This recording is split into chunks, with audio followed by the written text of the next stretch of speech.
Blue-silver grass, useless martial spirit. In a hall, a young man in his 20s stood tall, with sharp eyebrows, bright eyes, and a handsome face. He wore a white suit with a black robe draped over his shoulders. A fist-sized word spirit was emblazoned on the center of his chest.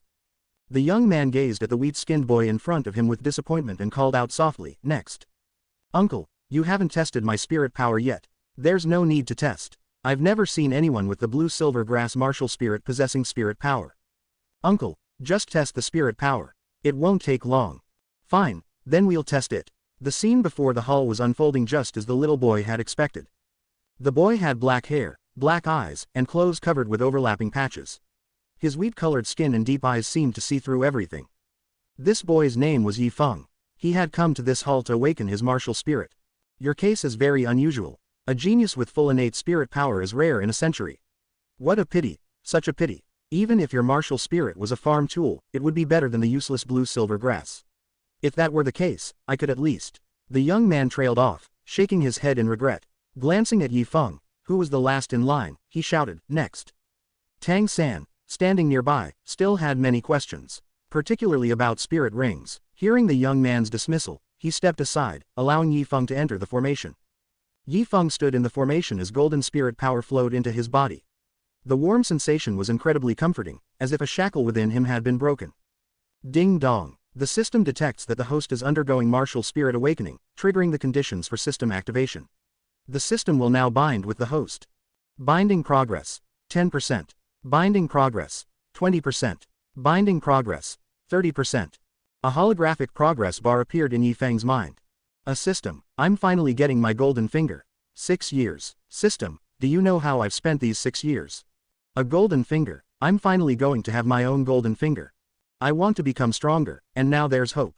Yi Feng was so excited he wanted to laugh aloud, but his self-control kept him in check. Binding progress, 100%. Finally, my martial spirit is awakening. Yi Feng glanced at Tang San, who was quietly digesting the knowledge he'd heard from the young man, Su Yuntao. Yi Feng's thoughts wandered. Tang San isn't from Holy Spirit Village, and I'm not either. Grandpa Jack said my parents entrusted me to him before they died. So, my martial spirit shouldn't be a useless one. But still, I envy Tang San for awakening twin martial spirits. The son of luck truly lives up to his name. He's different from everyone else. Ding dong. The system detects that the host envies Tang San for having twin martial spirits. The system expresses dissatisfaction and will assist the host in awakening a 3-life martial spirit. What? A 3-life martial spirit? Yi Feng was stunned, his eyes wide with disbelief. Yes, host, the system affirmed. System, are you joking? Yi Feng asked incredulously. From ancient times to the present, no one had ever possessed a 3-life martial spirit. Such a phenomenon was unheard of, even in the legends of Douluo continent. The system does not joke. Host, please select your first martial spirit, the system instructed. A holographic image appeared in Yi Feng's mind. Dinghai Shenzhen, Shooting Sun Bow, Xuanyuan Sword. For the first martial spirit, I choose Xuanyuan Sword. Yi Feng decided without hesitation. Are you sure? The system asked. Absolutely, Yi Feng confirmed. In the Chinese plane, the sword was revered as the king of all weapons. Congratulations. You have obtained the first martial spirit, Xuanyuan Sword. Please select your second martial spirit, the system announced. Another image appeared in Yi Feng's consciousness. This one was entirely different, showcasing martial spirits of the auxiliary type. 9 Treasures Glazed Tower, Blue Silver Emperor, 9-Heart Mysterious Tang, Ice God Staff. System, explain the 9-Heart Mysterious Tang. How is it different from 9-Heart Begonia? Yi Feng asked curiously. The 9-Heart Mysterious Tang is a variant of 9-Heart Begonia, ranked on par with the 9 Treasures Glazed Tower and Blue Silver Emperor. Unlike the healing-focused 9-Heart Begonia, the 9-Heart Mysterious Tang emphasizes the word, mysterious, symbolizing infinite possibilities, the system explained. Alright, I'll choose the 9-Heart Mysterious Tang as my second martial spirit, Yi Feng said, excitement evident in his voice. As a time traveler, Yi Feng knew martial spirit mutations could go one of 2 ways. Bad, like Grandmaster Yu Xiaoging's Luo Sanpao, or good, like Feng Shaoshan's Swift Wind 2-headed Demon Wolf. Since the 9-Heart Mysterious Tang was ranked alongside legendary spirits, its mutation had to be positive. Are you sure? The system asked again. Yes, Yi Feng confirmed. Congratulations. You have obtained your second martial spirit, 9-Heart Mysterious Tang.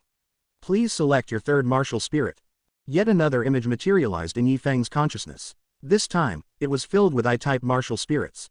Eye of Shira, Golden Eye, Sky Gold Eye, Holy Light Eye, Hell Eye, Undead Eye. Yi Feng realized the system had structured his choices. The first spirit was for attack, the second for support, and the third for spiritual power. The system clearly intended for him to become a one-man army capable of taking on thousands. Let's go with the Eye of Hell, Yi Feng said. Are you sure? I don't know which is best, so I'll stick with the Eye of Hell, Yi Feng replied casually. Congratulations. You have obtained your third martial spirit, Eye of Hell.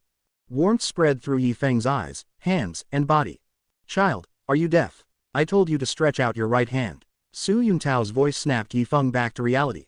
Yi Feng obediently stretched out his right hand. A colorless crabapple flower appeared. Though colorless, it was breathtakingly beautiful, like a piece of flawless jade. Su Yuntao shook his head, sighing. A pearl blossom without color is still a useless martial spirit. My trip to Holy Spirit Village was wasted. Alright, off you go. Yi Feng remained silent, hiding his true spirit. Whether my martial spirit is good or useless, only I need to know for now.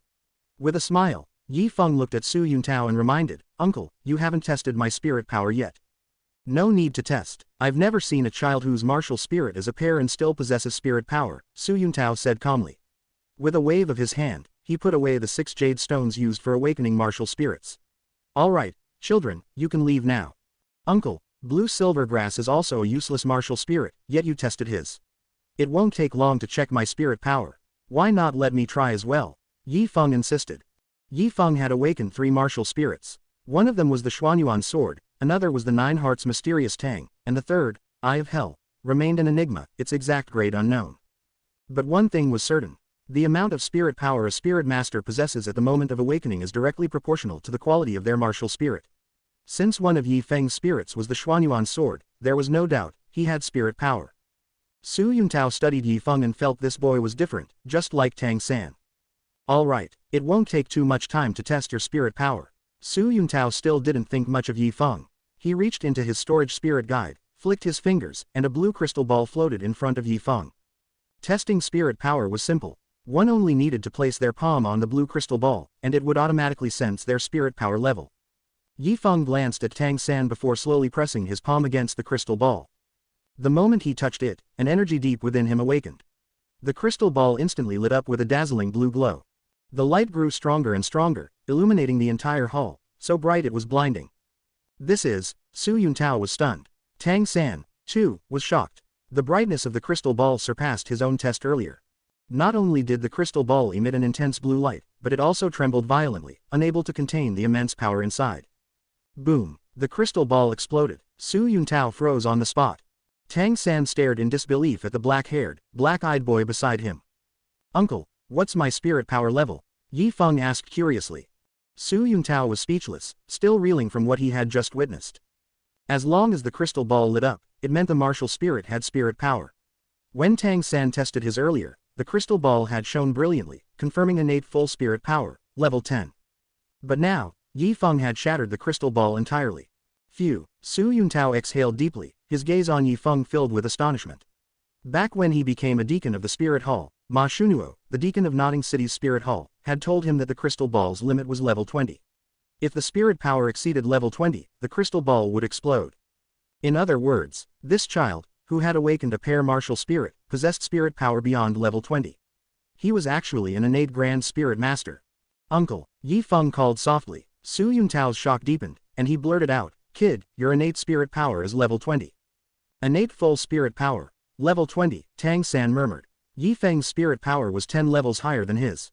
Level 20, Yi Feng raised an eyebrow slightly. He thought of the eldest lady of the Spirit Hall, Qian Runshui. When she awakened, her innate full spirit power was also level 20. Now, Yi Feng had awakened, and his innate spirit power was the same. He frowned slightly. I have 3 martial spirits, Xuanyuan sword, 9 hearts mysterious tang, and the Eye of Hell. Yet my innate spirit power is only level 20. Qian Runshui has only 1 martial spirit, and she reached level 20. Could it be that my third martial spirit, Eye of Hell, is useless? Yi Feng had his doubts, but oddly, the system inside him did not express dissatisfaction.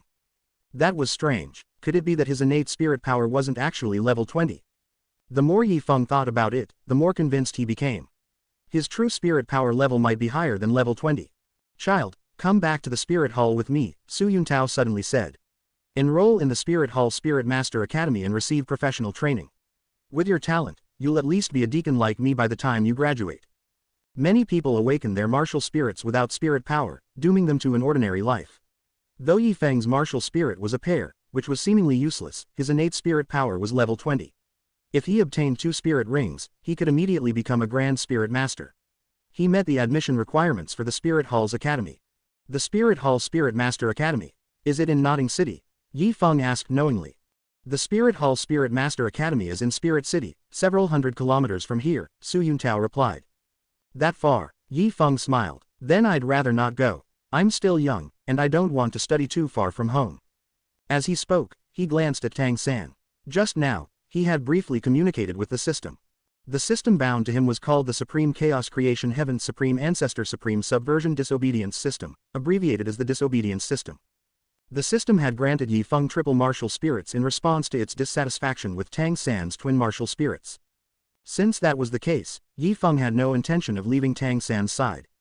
Besides, if he enrolled in the Spirit Hall Academy, Bibi Dong might notice him. She could even take him as a direct disciple and reward him with 3 spirit bones, a tempting offer.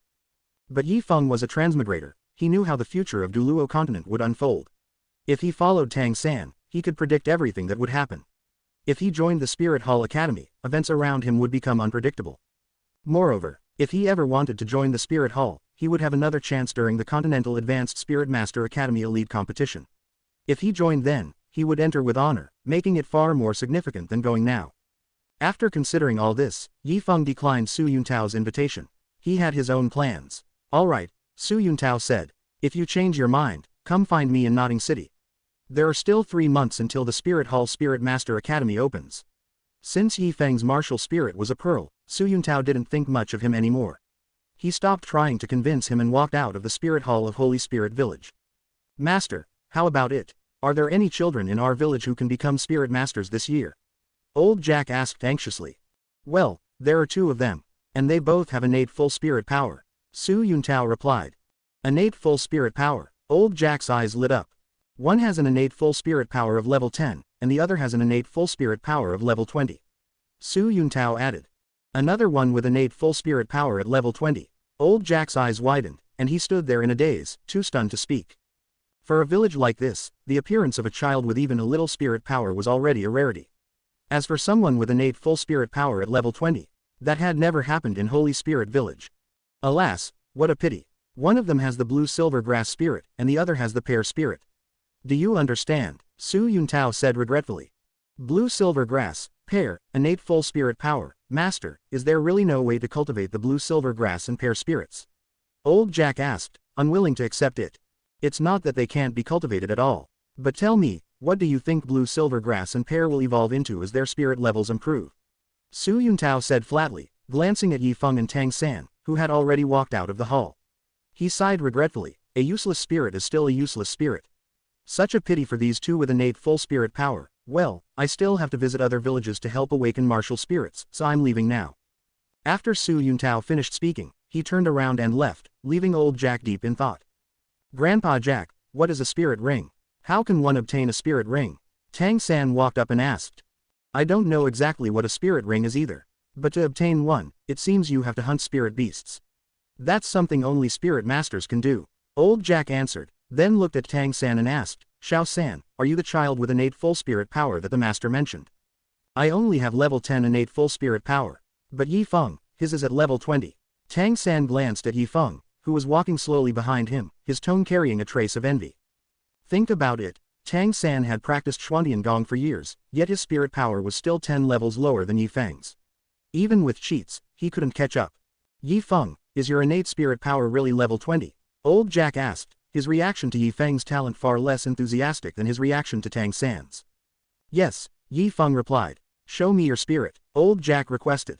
Yi Feng extended his right hand, and a jade-like crabapple appeared in his palm. It's true, it looks so much like hers, but the color is different. Old Jack murmured to himself. Like who? Yi Feng raised an eyebrow, curiosity piqued.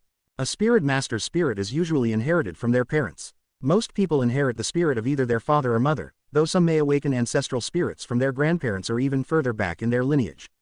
Yi Feng had been an orphan since childhood. In the village, there was an unmarked grave that old Jack had told him contained his parents.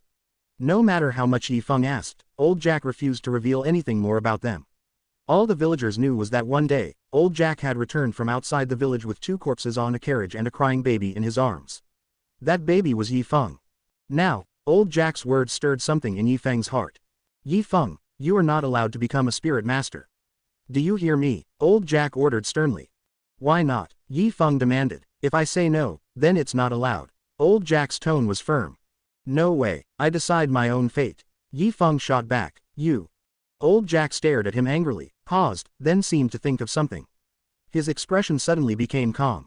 There is only one work-study student spot for our village. I am the village chief. If I don't give it to you, let's see how you'll register for Notting Junior Spirit Master Academy. Am I still your adopted son? Yi Feng roared. That's exactly why I get to decide whether you go or not. Old Jack smiled slyly, then turned to Tang San. Xiao San, tell Grandpa, do you want to go to a special school to learn the Spirit Master's training method? Only there can you receive the most precise knowledge about spirits.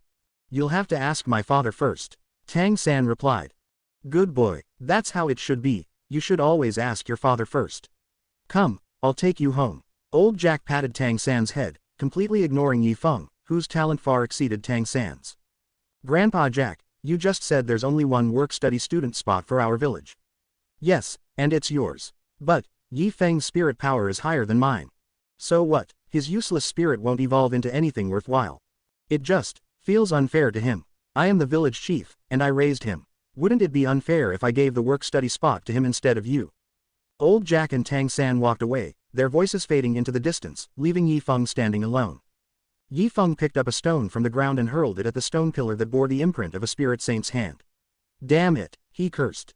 Watching their backs as they disappeared, Yi Feng frowned. Without the work-study spot, he wouldn't be able to attend Notting Junior Spirit Master Academy. Without the academy, he wouldn't have anyone to help him hunt spirit beasts for spirit rings, and without spirit rings, he wouldn't be able to meet Xiao Wu. Old Jack's decision had completely disrupted his plans. Should I go find Su Yuntao and study at the Spirit Hall's academy instead? Yi Feng thought of Su Yuntao's offer. Before leaving, Su Yuntao had told him that if he changed his mind, he could go to the Spirit Hall in Notting City to find him. Xiao San, I didn't expect you to be so talented. It's a pity you have such a father. If he had passed down a good martial spirit to you, maybe you could have become the second spirit saint of our village. Old Jack's voice echoed in the distance. Yi Feng scoffed and murmured to himself, Tang San's father isn't just anyone.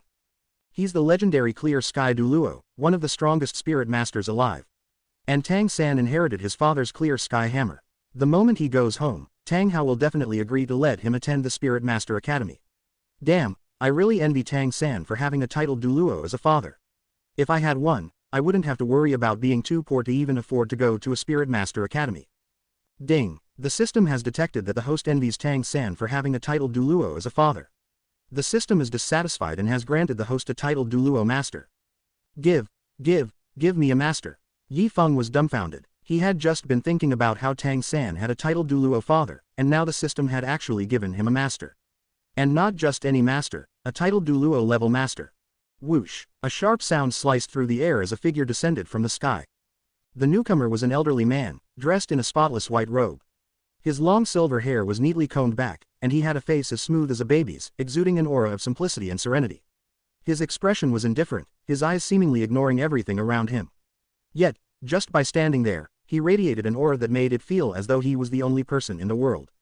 The old man landed lightly on his sword, stepping onto the ground of Holy Spirit Village. His gaze swept around before finally settling on Yi Feng. Yi Feng, in turn, looked at the elderly man who had suddenly appeared in Holy Spirit Village. Whoosh, another gust of wind broke through the silence, and a second figure appeared on a nearby rooftop. The man leapt down gracefully, landing beside the old man without making a sound. This newcomer was a middle-aged man, with a handsome face, a straight nose, and a refined demeanor. He wore a pristine white robe, his entire presence exuding elegance and calm. Though he appeared to be in his 40s, his black hair was smooth and unrestrained, giving him an air of casual grace. Uncle Jian, is this the place? The middle-aged man asked. It was here just now, but now it has suddenly disappeared, the old man replied, his voice sharp like a blade, cutting through the air. Uncle Jian. Yi Feng was taken aback by the way the middle-aged man addressed the old man. Across the entire Spirit Master world, there were very few individuals who had reached such a terrifying level of cultivation, white-haired, sword-wielding, and addressed as Uncle Jian. One name immediately surfaced in Yi Feng's mind. The seven treasure-glazed tile sect's guardian Douluo, Sword Douluo Chen Xin. Yi Feng's gaze shifted to the middle-aged man beside him. His noble and refined demeanor, combined with the respect he showed for Sword Douluo, left no doubt he had to be Ning Fengji, the sect master of the seven treasure-glazed tile sect. Judging by the timing, today should be the day the children in nearby villages awaken their martial spirits. Could it be that he has already left? Ning Fengji asked thoughtfully. I don't think so, Sword Douluo Chen Xin replied, his piercing gaze locking onto Yi Feng. They had been passing through when Sword Douluo suddenly sensed an unusual fluctuation. It was a strong presence, a martial spirit with a formidable aura. Being a sword fanatic, he could instinctively detect the presence of powerful sword-type spirits in his surroundings. From the intensity of the fluctuations, Sword Douluo deduced that the martial spirit's quality was on par with his own seven-killing sword. Intrigued, he and Ning Fengji had made their way to the Spirit Hall of Holy Spirit Village. Spirit power at level 30. Ning Fengji exclaimed in shock as he assessed Yi Feng. Level 30. Yi Feng was stunned. He had just awakened his martial spirit and hadn't learned how to suppress his spirit power yet. Under Ning Fengji's gaze, his true level was immediately exposed. At that moment, Yi Feng understood why the system had not rewarded him for his earlier thoughts. It turned out that his innate spirit power level was actually 10 levels higher than Qian Runshui's. Naturally, he hadn't triggered the conditions for receiving a reward. Kid, show me your martial spirit, Sword Douluo commanded, his tone calm but unquestionable. All right, Yi Feng smiled slightly, flipping his right hand. A jade-like begonia flower materialized in his palm. Nine-hearted begonia, Ning Fengji, who possessed the seven treasure-glazed pagoda martial spirit, was visibly stunned. As the owner of the seven treasure-glazed pagoda, the continent's most recognized auxiliary martial spirit, Ning Fengji was well aware that the true strongest auxiliary martial spirit was not his own, but the legendary nine-hearted begonia. Seeing Yi Feng's martial spirit, Ning Fengji's heart trembled. But something was off. He frowned slightly and murmured, "No, this isn't the nine-hearted begonia. It looks similar, but the color and texture are wrong." Although Yi Feng's martial spirit bore a strong resemblance to the nine-hearted begonia, its transparency and jade-like texture set it apart. While Yi Feng's spirit wasn't the nine-hearted begonia, its quality was undoubtedly higher than the seven treasure-glazed pagoda, shocking Ning Fengji even more. Sword Douluo's gaze remained unreadable, but a flicker of surprise flashed through his eyes before he quickly regained his composure. I'm not talking about this martial spirit, Sword Douluo said in a deep voice. I'm referring to your sword-shaped martial spirit. Sword-shaped martial spirit. Ning Fengji turned to Yi Feng, his face filled with disbelief. His mind reeled as he stammered, Uncle Jian, you mean, he possesses twin martial spirits? Yes, Sword Douluo confirmed, his gaze burning as if he had just discovered a priceless treasure. Ning Fengji, though normally composed, could no longer hide his excitement. Throughout history, there had only been two famous twin spirit soul masters, one of them being the current Pope of Spirit Hall, Bibi Dong.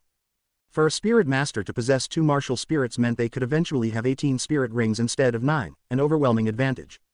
But what neither Sword Douluo nor Ning Fengji knew was that Yi Feng didn't just have two martial spirits, he had 3. The number of spirit rings he could ultimately acquire wasn't 18, but a staggering 27. Kid, let me see your sword-shaped martial spirit, Sword Douluo said with keen anticipation. All right, Yi Feng sighed helplessly. Sword Douluo's martial spirit was the seven-killing sword, and as a sword fanatic, he was bound to sense Yi Feng's sword-type martial spirit. Yi Feng raised his left hand, and a golden-sleeved sword appeared above his palm. The blade was intricately adorned. One side bore carvings of the sun, moon, and stars, while the other depicted mountains, rivers, and lush vegetation. The hilt displayed farming and animal husbandry techniques on one side, and on the other, strategies for unifying the world. Its brilliance was dazzling, even though it had no spirit rings yet, faint ripples of power pulsed around it. Clang! As soon as the sword appeared, Sword Douluo's seven-killing sword martial spirit trembled violently, as if it had encountered something terrifying. Kid, you actually awakened twin martial spirits, Ning Fengji said, his excitement barely contained. He suddenly turned to Yi Feng and asked, Kid, are you engaged? ... What? Both Yi Feng and Sword Douluo were taken aback by the abrupt question. The meaning was clear. Ning Fengji wanted Yi Feng to marry Ning Rongrong. Fengji, Sword Douluo called out in a warning tone. Ahem. Ning Fengji coughed awkwardly before quickly changing the subject. Kid, where are your parents? Can you take me to meet them? They're dead, Yi Feng replied. Dead. Ning Fengji furrowed his brows. Marriages required parental approval, and without Yi Feng's parents, things became complicated. Kid, what's your name? Sword Douluo asked, his sharp gaze piercing through Ning Fengji's thoughts. Yi Feng. Yi, as in leaf, Feng, as in peak. Yi Feng, Sword Douluo murmured. Leaves turn green and red, and a peak towers over all. What a fine name. Pausing for a moment, he then declared, it seems today, I, Sword Douluo, will make an exception. An exception? Yi Feng's heart skipped a beat. Was he about to take him in as his disciple? As a time traveler, Yi Feng clearly remembered that when Yu Xiaobing wanted to take Tang San as his disciple, he had also said that he would be persistent this time. Now, hearing Chen Xin say the same thing, could it be that Sword Douluo wanted to take Yi Feng as his apprentice? Are you going to teach me martial arts? Yi Feng asked tentatively, deep in thought. He hadn't forgotten that the system had mentioned giving him a title Douluo Master. The system had just finished speaking when Sword Douluo and Ning Fengji appeared. Yi Feng couldn't help but wonder if this was connected. You are indeed very smart. Sword Douluo looked at Yi Feng with satisfaction, growing even more pleased with him. You are exceptionally gifted and intelligent. You are also the third spirit master to awaken twin martial spirits in the past 100 years. Become my disciple, and from now on, you will be my direct disciple. Will there be a fee for changing my words when I become your apprentice? Yi Feng asked with a grin. What? Sword Douluo asked in surprise. I heard from the villagers that when you take a master, the master usually gives you a fee for changing your words. Is that true? Yi Feng asked seriously. A fee for changing words? Sword Douluo murmured, still not quite grasping what Yi Feng was getting at. No, so that only happens in novels. Yi Feng pouted, looking at Chen Xin as if something was missing. Yi Feng's expression did not go unnoticed by Sword Douluo. That gaze clearly said that he had suffered a loss by becoming Chen Xin's disciple. Uncle Jian, this kid is really smart. Ning Fengji didn't know whether to laugh or cry as he looked at Yi Feng with admiration. As the leader of the Seven Treasures Glazed Tile sect, Ning Fengji knew how many disciples in the sect dreamed of taking Sword Douluo as their master, yet they had begged for years without success. Now, not only was Yi Feng becoming Chen Xin's apprentice, but he was also asking for a fee to change his words. If those disciples found out about this, Ning Fengji could only imagine their expressions. Yes, Sword Douluo finally said, nodding as if he had no choice but to go along with it. Of course, there will be a fee for changing your words after becoming my disciple. Since you're my disciple now, there will naturally be a reward. Master, please accept my respects. Without hesitation, Yi Feng bowed deeply to Sword Douluo, this time kneeling on both knees. What are you doing? Sword Douluo asked in surprise. Paying my respects to my master. Yi Feng replied. Don't you know that this kind of etiquette is reserved for royalty or one's biological parents? A simple bow is enough for a master, Sword Douluo said with a rare smile. He was pleased. After all, he had just taken in an exceptionally talented disciple, a twin martial spirit genius with innate full spirit power at level 30. He could brag about this in front of Bone Douluo for years. Heaven, earth, emperor, parents, and teachers. A teacher for a day, a father for life. You deserve my kneeling, Yi Feng said solemnly before kowtowing 3 times to Sword Douluo. Get up. With a wave of his hand, Sword Douluo used his spirit power to lift Yi Feng to his feet. Immediately after, Sword Douluo waved again, and a silver glowing object floated in front of Yi Feng. Is this my fee for changing my words? Yi Feng asked in surprise. As a time traveler, he instantly recognized what it was. Yes, this is what I'm giving you as your fee, well, for changing your words, Sword Douluo said with a rare pause before continuing. This is the right arm bone of the Sky Tyrant Mad Ape. It's a superior spirit bone, 90,000 years old. It has a skill that allows you to enter a berserk state, instantly doubling your attack power. The right arm bone of the Sky Tyrant Mad Ape, Yi Feng repeated, murmuring in disbelief. Although it wasn't a 100,000-year-old spirit bone, a 90,000-year-old bone was still an absolute treasure. If this were lost in the outside world, countless people would fight to the death for it. A spirit master can obtain a total of 6 spirit bones: head, torso, right arm, right leg, and left leg. In addition, there are rare external spirit bones. Sit cross-legged. I will guide you on how to absorb this spirit bone, Sword Douluo instructed. Yes, master. Yi Feng nodded and took 2 deep breaths to calm his excitement. Not only had he taken a title Douluo as his master, but he had also been gifted a 90,000-year-old top-tier spirit bone. Under Sword Douluo's guidance, Yi Feng immediately began absorbing the right arm bone of the Sky Tyrant Mad Ape. This was a small square in front of the Spirit Hall of Holy Spirit Village. Usually, few people came here. Even if someone did, Chen Xin and Ning Fengji were there to protect him. About half an hour later, Yi Feng had fully absorbed the spirit bone.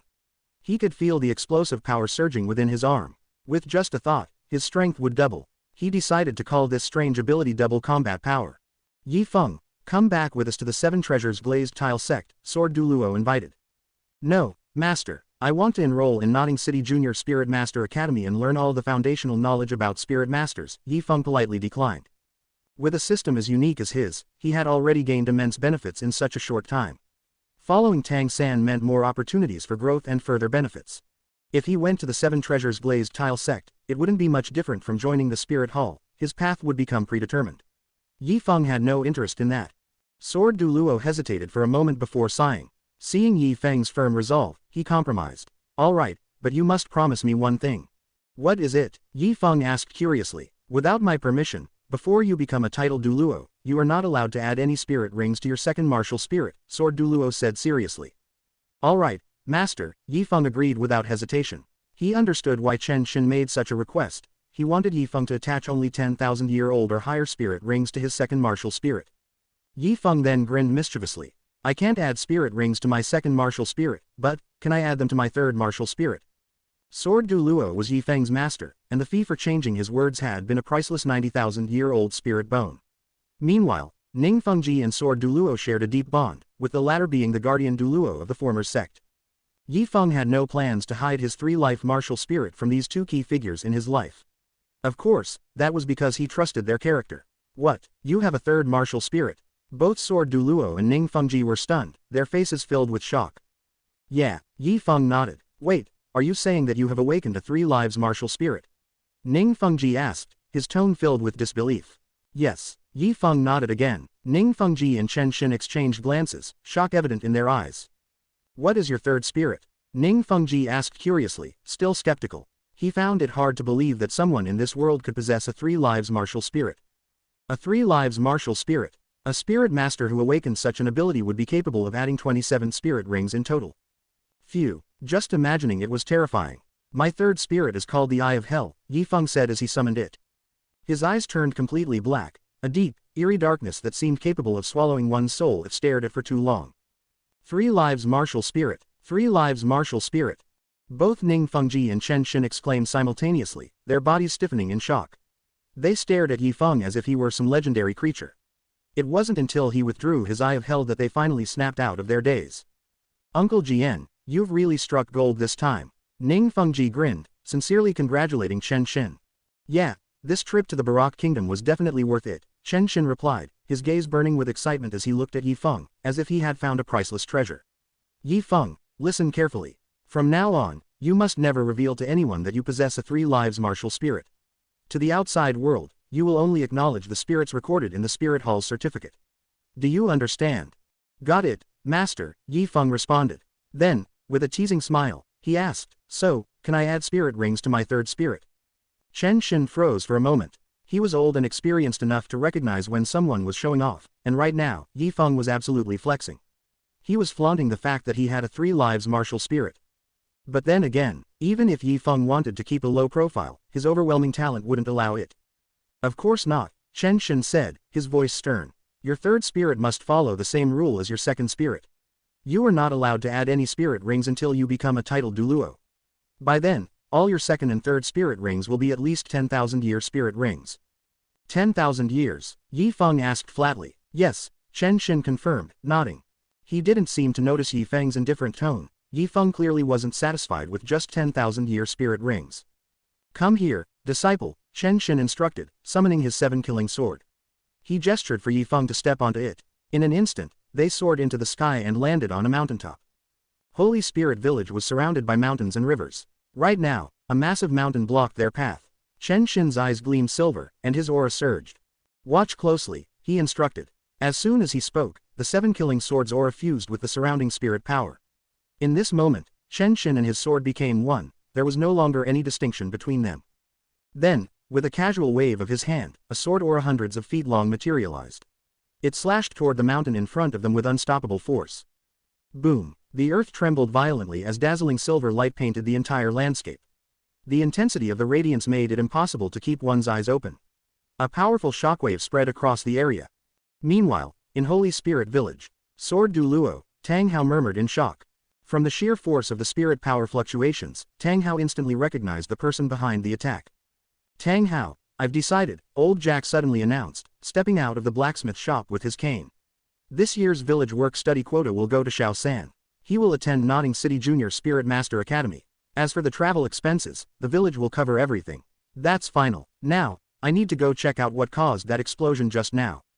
Tang Hao remained silent, his mind racing with questions. Why was Chen Xin unleashing his power here in Holy Spirit Village? It clearly had nothing to do with him. Since both Tang San and Old Jack were present, Tang Hao suppressed his curiosity. Instead of rushing to investigate, he chose to stay put. Back on the mountaintop, Yi Feng stood in stunned silence. The once steep, towering mountain, over 100 meters high, had been cleaved in half by a single swing of Chen Xin's sword. A brand new pathway now led straight into the outside world. Down in the village, the farmers and merchants who regularly traveled in and out of Holy Spirit Village were ecstatic. This shortcut would save them a ton of effort. Did you see that clearly? Chen Xin asked. Yeah, Yi Feng nodded, then immediately shook his head. He hesitated, nodding again, only to shake his head once more. The scene he had just witnessed left him with a strange feeling. He vividly remembered Chen Xin's movements, but when he tried to break them down, it felt as though they were impossible to capture. It was as if the technique both existed and didn't exist at the same time, like an illusion of reality. It was an indescribable sensation. Don't rush it, Chen Xin said, ruffling Yi Feng's hair. His tone was serious. The move I just used is called the Unity of Man and Sword. It's a secret family skill passed down through the Chen family. It took me 10 years to fully comprehend it. Remember, without my permission, you must never teach this technique to anyone. Understood, Master, Yi Feng replied firmly. At that moment, Ning Fengji arrived at the mountaintop. All right, I'll be heading off now, Chen Xin announced. Since you insist on attending Notting City Junior Spirit Master Academy, I won't stop you. Fengji and I still have some matters to handle. Once we're done, I'll come find you and personally help you obtain your first 3 spirit rings. Okay, Master, Yi Feng said obediently. Fengji, let's go, Chen Xin called out. Wait a minute, Master. Yi Feng suddenly spoke up. Chen Xin turned back to look at his disciple. What is it? It's nothing important. Yi Feng scratched the back of his head awkwardly. Master, do you have any money? Money, Chen Xin blinked in surprise. He hadn't expected Yi Feng to stop him just for that.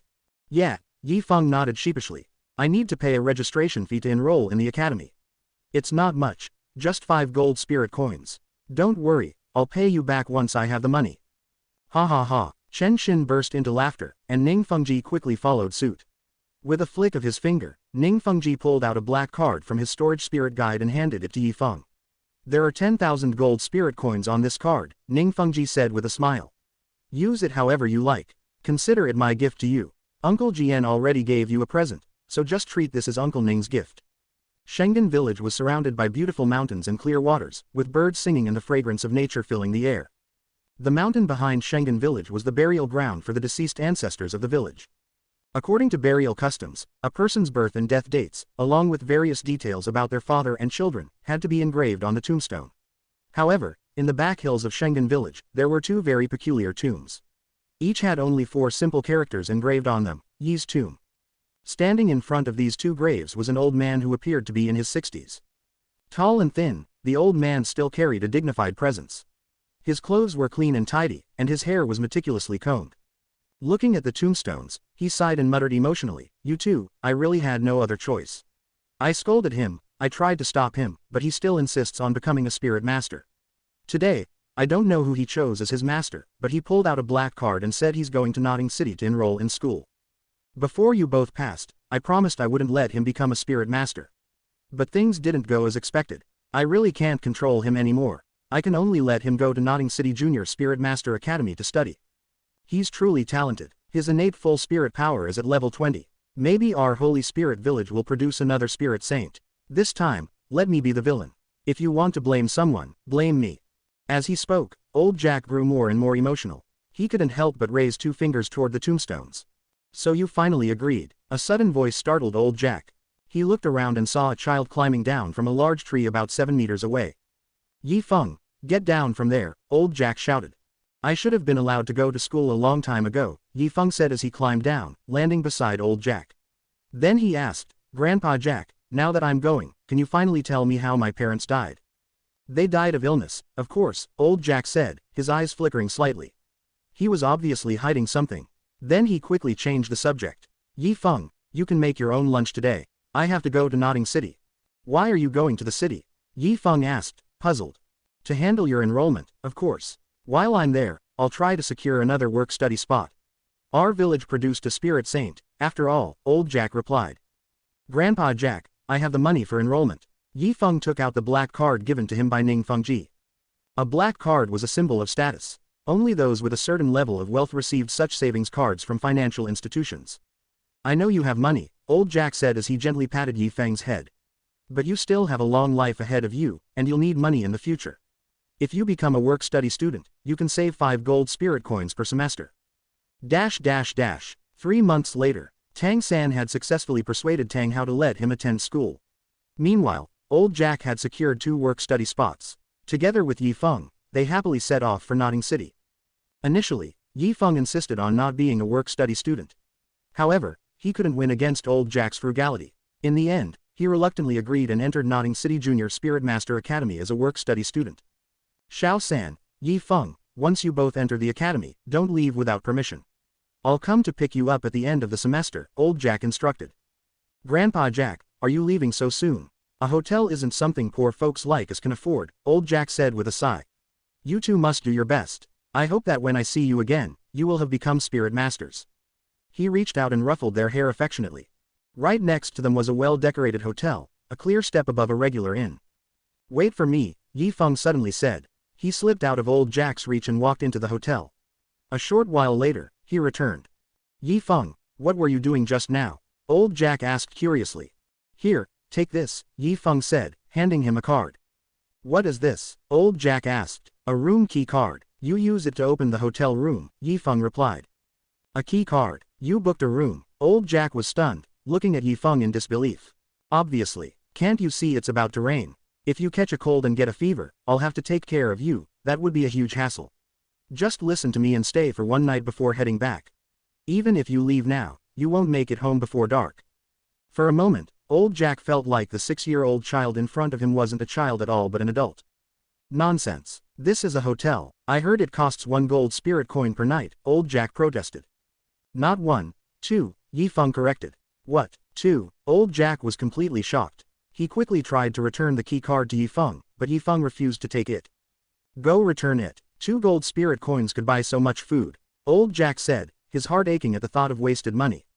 That's impossible, Yi Feng said with a smirk. The hotel doesn't allow refunds after payment. Yi Feng didn't bother mentioning that if anyone tried to return the room key, he had already threatened the receptionist with a bad review and a formal complaint. You little brat, old Jack muttered, looking at the key card in his hand. He wasn't sure whether he should be touched or frustrated. Arrival at Notting City Junior Spirit Master Academy. After a while, old Jack, Tang San, and Yi Feng made their way to Notting City Junior Spirit Master Academy.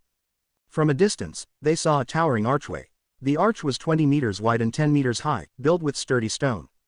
Beneath the archway were 2 massive black iron gates, crafted from the finest materials. Through the gates, a winding path led into the campus, flanked by tall trees on both sides. At the center of the archway, 4 large characters stood out, Notting Academy. As old Jack, Tang San, and Yi Feng reached the entrance, a young man guarding the gate immediately stopped them. What are you country folks doing here? The young man sneered. Although old Jack's clothes were neat, he still had the look of a simple village elder in the bustling city of Notting. Sir, we are from Holy Spirit Village. These 2 children are work-study students assigned to the academy this year. Do we need to go through any formalities? Old Jack asked politely, offering a friendly smile. A golden phoenix from a thatched nest. Can a small village like yours produce spirit masters? The young man snorted. I've worked as a gatekeeper for 4 years, and I haven't seen work-study students in ages. Are you fakes? Old Jack handed over 2 official certificates. Here are their documents, issued by the Spirit Hall Deacon. The gatekeeper took the certificates and read them aloud mockingly. Spirit Hall, blue silver grass. Innate full spirit power. He burst into laughter. This is hilarious, and this one. Spirit Pearl, innate full spirit power level 20. Now this is even funnier. I've been working here for years and never heard of a student with innate full spirit power. And you're telling me this one has level 20. Why don't you just say he's a born title Douluo? Then, without hesitation, the gatekeeper threw the certificates onto the ground. Young man, could you please take another look? Is there any problem with our certificate? Yi Feng stepped forward, took out a bag, and handed it to the doorman. The certificate from the Spirit Hall branch couldn't be fake. The doorman had been working there for 4 years, so how could he not distinguish truth from falsehood? Every year, new students entered the Junior Spirit Master Academy in Notting City. As the saying goes, it's easier to get by than to deal with the devil. As long as you give the doorman a little something and make some arrangements, he'll let you register. Old Jack, a simple man born in the countryside, didn't understand these principles at all. The doorman took the purse from Yifeng, opened it slightly, and weighed it in his hand. He smiled, bent down, and picked up the certificate he had just dropped on the ground. He then looked at it seriously and smiled. "Grandpa, I was wrong just now. After further inspection, I found that these two certificates are real. You can go in." Old Jack and Tang San stood there dumbfounded, staring in astonishment at the doorman, whose attitude had suddenly changed 180 degrees. This truly fit the saying that money makes the world go round. If it doesn't work, it's because there isn't enough money. Ding dong. Congratulations, you have subverted a storyline in the original plot. Bonus attribute point. 1 point. Congratulations. Since this is the first time the host has overturned the storyline, the system will award you 10 extra attribute points. Attribute points. System, what are attribute points? Yifeng asked curiously. Attribute points have the same effect as spirit rings and can increase various attributes of spirit masters. For example, strength, agility, spirit, and defense. Unlike spirit rings, the attribute points rewarded by the system can precisely enhance specific aspects of your abilities. The system's voice continued, and a holographic photon screen appeared. Name: Yifeng. Spirit power: level 30. Martial spirit: Xuanyuan sword, nine-hearted mysterious tang, eye of hell. Spirit ring: none. Spirit skills: none at the stage of comprehending the unity of man and sword. Additional strength: 0. Additional agility: 0. Additional spirit: 0. Additional defense: 0. Allocable attribute points: 11 points. System, when you mention extra strength, agility, spirit, and defense, do they refer to amplifications the system grants outside of my body? Yifeng asked thoughtfully. Correct. The system kindly reminds you that each time the host adds points, they cannot be changed again. The system responded. Attack is the best defense, let's add strength. Yifeng ordered without hesitation. As soon as Yifeng's voice fell, 11 streams of warm energy flowed through his body. Yifeng looked at his hands and could feel the significant increase in strength. As for how much it had increased, actual combat would be the best way to test it. At the same time, Tang San's expression shifted. He vaguely sensed that Yifeng had changed, but he couldn't pinpoint exactly what was different. You three can go in, the doorman said with a smile. Grandpa Jack, Tang San, let's go in, Yifeng said with a smile. Wait a moment, a somewhat hoarse voice suddenly sounded from behind Tang San, Yifeng, and old Jack. The doorman was stunned for a moment, then quickly hid the purse Yifeng had given him behind his back. He bowed and nodded to the newcomer, saying, Master, you're back. Yifeng, old Jack, and Tang San looked at the middle-aged man. This man looked to be about 40 or 50 years old, with short black hair parted in the middle. His appearance was plain, his hands were behind his back, and he carried himself with a special temperament, as if he had received an aristocratic education. However, his eyes always carried a hint of laziness and decadence. Yifeng immediately recognized him as Yu Shaoging, the Grand Master. Old sir, could you show me the proof from the Spirit Hall? Yu Shaoging politely extended his hand to old Jack. Old Jack, being the village chief, was skilled in reading people's expressions. From the doorman's attitude toward Yu Shaoging, he could tell that Yu Shaoging held a high status in the academy. He promptly handed over the certificate. Yu Shaoging examined the proof and then glanced at Yifeng and Tang San. His heart raced, but his face remained calm. After being a failure for decades, he had learned how to stay composed in difficult situations. Old sir, I'm a guest of the academy. Please leave the children to me. I'll take them to register. Yu Shaoging said in a calm tone. Okay, Shaosun, Yifeng, follow the master inside. Remember to be obedient, especially you, Yifeng. Old Jack instructed earnestly. Following Yu Shaoging, Yifeng entered the Junior Spirit Master Academy in Notting City. The next step would undoubtedly be for Tang San to become Yu Shaoging's disciple. Yifeng hadn't forgotten that he had just subverted a storyline and received a bonus of 1 attribute point. If he managed to subvert Tang San's apprenticeship to Yu Shaoging, how many attribute points would he get as a bonus? Yifeng walked at the back of the group, observing Tang San and Yu Shaoging, but in the end, he dismissed the idea. Once a teacher, always a father. You've received such a great gift from me.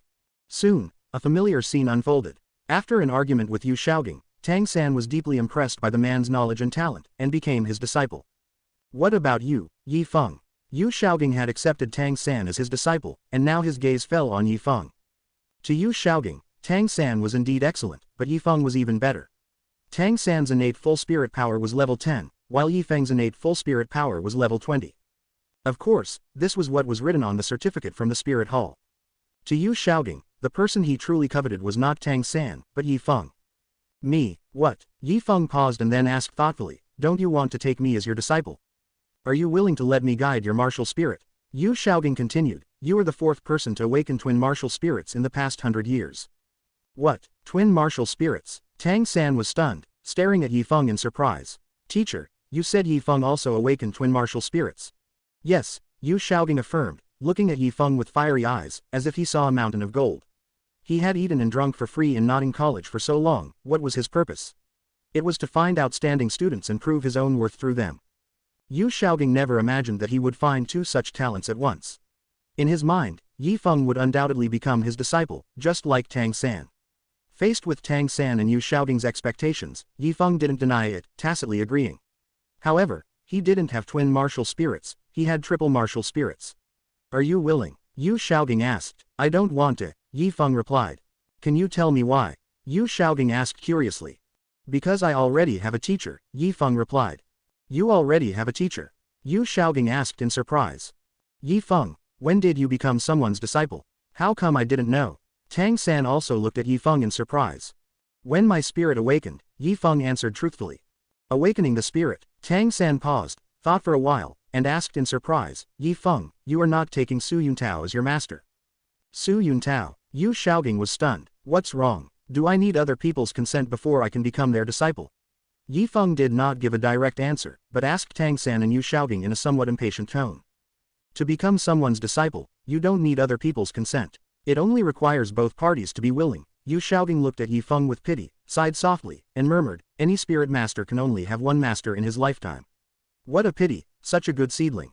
Yu Shaogang knew that Su Yuntao's first spirit ring was a white spirit ring with a lifespan of 10 years. A piece of trash even more useless than him. But Yu Shaogang didn't know that Yi Feng's master was not Su Yuntao, but Chen Xin, the guardian Douluo of the Seven Treasures Blazed Tile sect, a title Douluo who dared not give face to the Pope of the Spirit Hall. Following Yu Shaogang, Yi Feng and Tang San came to the Academic Affairs office and received their respective clothes. Tang San worshipped Yu Shaogang as his master, which caused ridicule from the teachers in the Academic Affairs office. Of course, Yi Feng's innate full spirit power was level 20, and Tang San's innate full spirit power was level 10, which also caused the teachers to sigh. After leaving the Academic Affairs office, Yi Feng and Tang San followed the instructions of the teachers in the Academic Affairs office and went to dormitory number 7, where the working students lived. Yi Feng, I don't know why, but I feel like you've become a different person. Tang San walked while trying to find out what Yi Feng was thinking. Why do you say that? Yi Feng asked. Just now at the gate, I didn't even know that I just had to give the money. But you knew, you are much more sensible than me. Tang San tilted his head and stared at Yi Feng, trying not to miss any details of Yi Feng's face. In the end, he was disappointed. Haha, that's nothing, you'll learn it if you listen to the stories many times. Yi Feng smiled, guessing that Tang San was trying to probe him. Tang San is a time traveler, his intelligence far exceeds that of his peers. In Tang San's mind, since he can travel here, maybe there are others who can travel here too. Tang San has twin spirits, and Yi Feng also has twin spirits. Tang San practiced the mysterious heaven skill, and his spirit power was at level 10 when he awakened his spirit. Apart from doing farm work, Yi Feng had no idea how to practice cultivation. However, the spirit power gap between the two was 10 levels. In Tang San's mind, Yi Feng was very likely a time traveler, so he tried to find out what Yi Feng was thinking. The door of dormitory 7 was ajar, leaving a gap. It's finally here. Yi Feng was extremely excited. He was going to get another reward. When Yi Feng saw Tang San trying to push the door open, he quickly got there before Tang San and pushed open the door of dormitory 7. Whoosh! A sound of breaking air was heard. Yi Feng had expected this. He stretched out his hand and grabbed the opponent's fist with his palm. The attacker wanted to pull out his fist, but Yi Feng held it tightly, so he couldn't pull it out at all. Helplessly, the attacker could only swing his left arm and throw a left hook at Yi Feng. Yi Feng's mouth curled up slightly, and he also stretched out his left hand to grab the opponent's left fist. The angry attacker could only kick Yi Feng's crotch with a move that could cut off his offspring. So cruel. Yi Feng raised his brows slightly. If Yi Feng had been kicked in the crotch, he would definitely have wailed for a while. Boom! A slight sound was heard. It turned out that Yi Feng's knees were close together. The attacker kicked Yi Feng on the knee. Ah! A scream of pain burst out from the mouth of the attacker. His facial features were distorted, and even bystanders would feel the pain. Yi Feng exerted a little strength with both hands, and a force came out, knocking the attacker to the ground. He was extremely proud. Since Yi Feng awakened his spirit, although he had not yet obtained a spirit ring, even if he did not use the Eye of Hell, his insight was far superior to Wang Sheng, who did not have a spirit ring at this time. In addition, when Yi Feng entered the gate of Notting College, he obtained 11 attribute points, all of which were added to his strength. Therefore, Yi Feng's current strength was not comparable to that of Wang Sheng at this time. It hurts so much. Wang Sheng was lying on the ground, hugging his legs. It was as if he had kicked a rock with such force just now. How could it not hurt? Who are you, and why did you attack Yi Feng? Tang San asked in a cold tone. If Yi Feng hadn't been one step faster just now, then the one who had been attacked now would have been him, Tang San. Therefore, Tang San was particularly concerned about the reason for the incident. My name is Wang Sheng, my spirit is the Battle Tiger, I'm a future fighting spirit master, and I'm the boss of this dormitory. Thank you for showing mercy. According to the rules, if you defeat me, you will be the boss of Dormitory 7 from now on. Wang Sheng introduced himself and waved his hand. The 6 part-time students in the room immediately stood in 2 rows. Boss. The 6 working students shouted in unison. Boss. Yi Feng smiled. The word boss really made people's blood boil. Yes, this is the rule of our Dormitory 7. Whoever has the stronger fist is the boss. Wang Sheng clenched his fist and explained quickly. Yes, that's the rule. Boss. The 6 working students once again respectfully addressed Yi Feng in unison. Yi Feng smiled with relief and could only accept this title. Looking around the room, there were a total of 50 beds, but only 11 of them had bedding. Are you also a part-time student this year? Wang Sheng's eyes fell on Tang San. Yes, Tang San responded. According to the rules, you need to fight with the boss, and whoever wins will be the boss, Wang Sheng said in a serious tone. Me, Tang San smiled and shook his head. Forget it, I'm here to learn. No, rules are rules, we can't break them like this. Wang Sheng said firmly. Tang San looked at the others and saw that they all nodded. Then he looked at Yi Feng, thinking that it would be a good thing to be the leader of the part-time students. If he did, there would be a lot of trouble, which might affect his cultivation. Seeing Wang Sheng's persistence, an idea flashed in his mind and he smiled and said, I am not his opponent. My innate full spirit power is level 10, and his innate full spirit power is level 20. What? A person with full innate spirit power at level 10, another innate full spirit power level 20. Wang Sheng and the other part-time students were stunned, looking at Tang San and Yi Feng as if they were monsters. At this moment, a sweet voice like a silver bell came from the door. Excuse me, is this Dormitory 7? At the door of Dormitory 7, there stood a little girl. The little girl was pretty, about the same height as Yi Feng, and appeared to be only 6 years old. Her skin was white with a hint of red, which was obviously different from others. Her face was as pink and tender as a ripe peach, making people want to take a bite. The little girl was dressed simply, wearing a pink short skirt that revealed her fair and slender calves. Her brown hair was combed into a hemp-like pattern, just long enough to reach her perky buttocks. Her big, watery eyes were curiously examining the furnishings in Dormitory 7. The most peculiar thing was that this little girl had a pair of light pink rabbit ears, which added the perfect touch. Combined with her big eyes, she was incredibly adorable and charming. Girl, Tang San blurted out in surprise. This is just a Junior Spirit Master Academy, so there's no need to separate people by gender for now. Only when you reach the Intermediate Spirit Master Academy will men and women need to live separately. Last year and the year before, there wasn't a single part-time student, but this year there are 3. Wang Sheng explained while sighing. No one is answering me. Is this Dormitory 7? The little girl continued to ask. This is Dormitory 7, Wang Sheng answered. His eyes fell on Yi Feng, and he stretched out his hand, placing his palm on Yi Feng's back, pushing him forward. Boss, a newcomer is here. You must test her skills. Go ahead, give her a warning. Yi Feng was still looking at Xiao Wu when Wang Sheng pushed him to the front. He was stunned when he looked at Xiao Wu. He had to admit, Xiao Wu was really very cute. Xiao Wu was a little shy, and her big watery eyes moved. She remembered the advice from the villagers, to smile more when going out, and not to hit smiling people. She immediately showed a sweet smile and took the initiative to introduce herself. Hello everyone, my name is Xiao Wu. Xiao means big and small, and Wu means dancing. Hello, my name is Yi Feng. It's Yi as in leaf, Feng as in peak. I'm the boss here. Boss. Xiao Wu couldn't help but interrupt Yi Feng's self-introduction and ask jokingly, Yi of the leaf, Feng of the peak. There are leaves and peaks. My spirit is a rabbit, so aren't you my home? Haha, you're really interesting. Yi Feng smiled and continued with his introduction. My spirit is pear.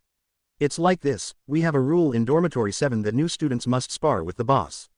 The loser must listen to the winner and respect the winner as the boss. So, we need to spar. Are you sure? Xiao Wu asked confidently with a smile. I'm sure. Yi Feng nodded affirmatively. Yi Feng's spirit wasn't a pear, but a 9 hearts mysterious begonia that mutated from the 9 hearts begonia. Since the spirit certificate Yi Feng received from the spirit hall stated it was a pear, and to avoid unnecessary trouble, Yi Feng cleverly and temporarily referred to it as a pear spirit. It could be seen as making the best of a bad situation. As a time traveler, Yi Feng knew that Xiao Wu now possessed her first spirit skill, the waist bow. Although Yi Feng had learned a powerful form of human sword integration from his grandmaster, Chen Xin, he hadn't yet mastered the technique. However, Yi Feng was confident that with his added strength, he could restrain Xiao Wu. Moreover, he knew of a fatal flaw in Xiao Wu's waist bow. Yi Feng thought to himself that as long as he could make good use of Xiao Wu's fatal flaw, he could defeat her. Once again, the storyline was subverted. Yes, Yi Feng wanted to be the boss. Okay, come on. Xiao Wu excitedly handed the thing in her hand to Wang Sheng. Whoosh! Before Yi Feng could catch his breath, Xiao Wu swept her leg across the ground and attacked Yi Feng. Fortunately, Yi Feng was quick-witted and quick-handed. He stepped hard with his feet and bounced up behind him, thus avoiding Xiao Wu's attack. Xiao Wu failed in her attack, so she pointed her toes and continued to chase Yi Feng. The two of them fought back and forth, throwing punches and kicks, chasing each other, dodging each other, attacking each other, defending each other. The more they fought, the more Xiao Wu admired Yi Feng. As a spirit beast of 100,000 years old, she had vast practical experience. Yet Yi Feng, a 6-year-old child, could fight her on equal terms. In the Xingdu Great Forest, even the Titan Giant Ape and the Azure Bull Python had to call Xiao Wu's sister Xiao Wu. Boss. Xiao Wu was excited. She was determined to be the boss of Dormitory 7. Suddenly, during the battle, a light appeared around Xiao Wu's body. First spirit skill, waist bow. Xiao Wu, who had managed to get close to Yi Feng, regarded him as a mountain and kept climbing up his body with her hands.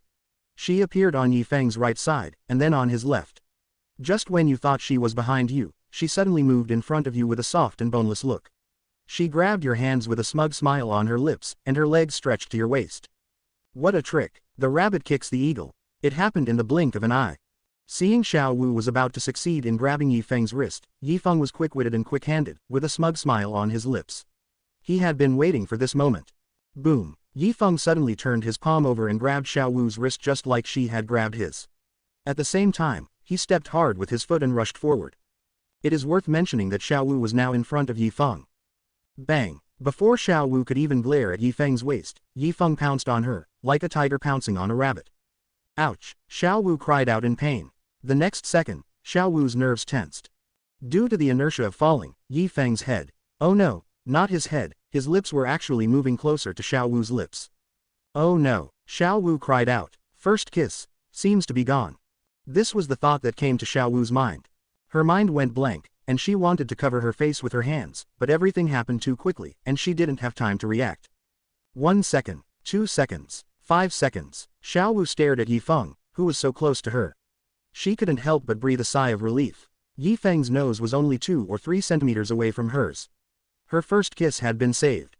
Yi Feng and Xiao Wu stared at each other. You looked at me, and I looked at you. Why don't you get up? Xiao Wu glared at Yi Feng, her face flushed with shame.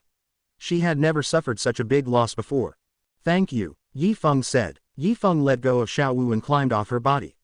Xiao Wu also got up from the ground, touching her buttocks, which were nearly scraped, and looked at Yi Feng with resentment, her face blushing. According to the rules here, do I have to call you boss from now on? Ding dong. Congratulations. You have overturned the storyline of Douluo. You defeated Wang Sheng before Tang San did, then you fought with Xiao Wu and retained your position as the leader of Dormitory 7. You will be awarded 3 attribute points that can be allocated at will.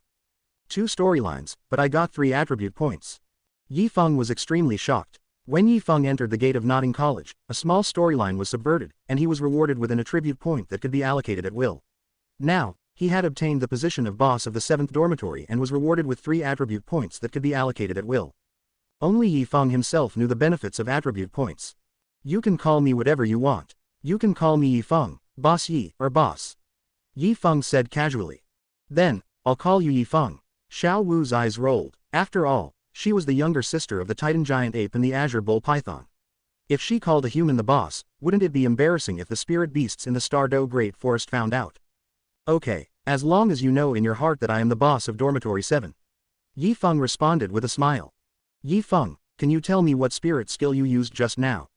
Xiao Wu asked curiously. I haven't obtained a spirit ring yet, and I don't have any spirit skills. What I just used was just a fighting technique. Yi Feng replied. Fighting skills. Xiao Wu became even more curious. Yes, it's called gangster-style fighting. It's a fighting style commonly used by idle thugs. Yi Feng nodded. Yeah, he is indeed a hooligan. Xiao Wu echoed, thinking back to the scene where she was defeated by Yi Feng and was pressed under him. Her pretty face couldn't help but blush. At this time, Tang San glanced at Yi Feng. He always felt that Yi Feng was very secretive. Because Yi Feng, like him, had hardly ever left the Holy Spirit village and just played around with some of his peers, how could he fight like this? In fact, Tang San didn't know that these were all experiences Yi Feng had accumulated in his previous life. Tang San looked at Xiao Wu and asked curiously, Xiao Wu, what about you? What was your fighting style just now? I just used soft skills. Xiao Wu responded. Soft skills. Tang San murmured again. A skill that uses the body's flexibility and toughness. Xiao Wu answered simply. Hearing this, Tang San fell into deep thought again. He felt that if he fought against Xiao Wu, as long as he caught her off guard and reacted faster, he would definitely be able to defeat her before she got close to him, just like Yi Feng. Yi Feng, what's the level of your spirit power? I felt that you were very powerful just now. Xiao Wu did not continue chatting with Tang San but asked Yi Feng curiously. I'm level 20. Yi Feng paused but still said the information on the Spirit Hall certificate. What, level 20? Xiao Wu looked at Yi Feng in astonishment. How old are you? Xiao Wu asked again. 6 years old. Yi Feng answered truthfully.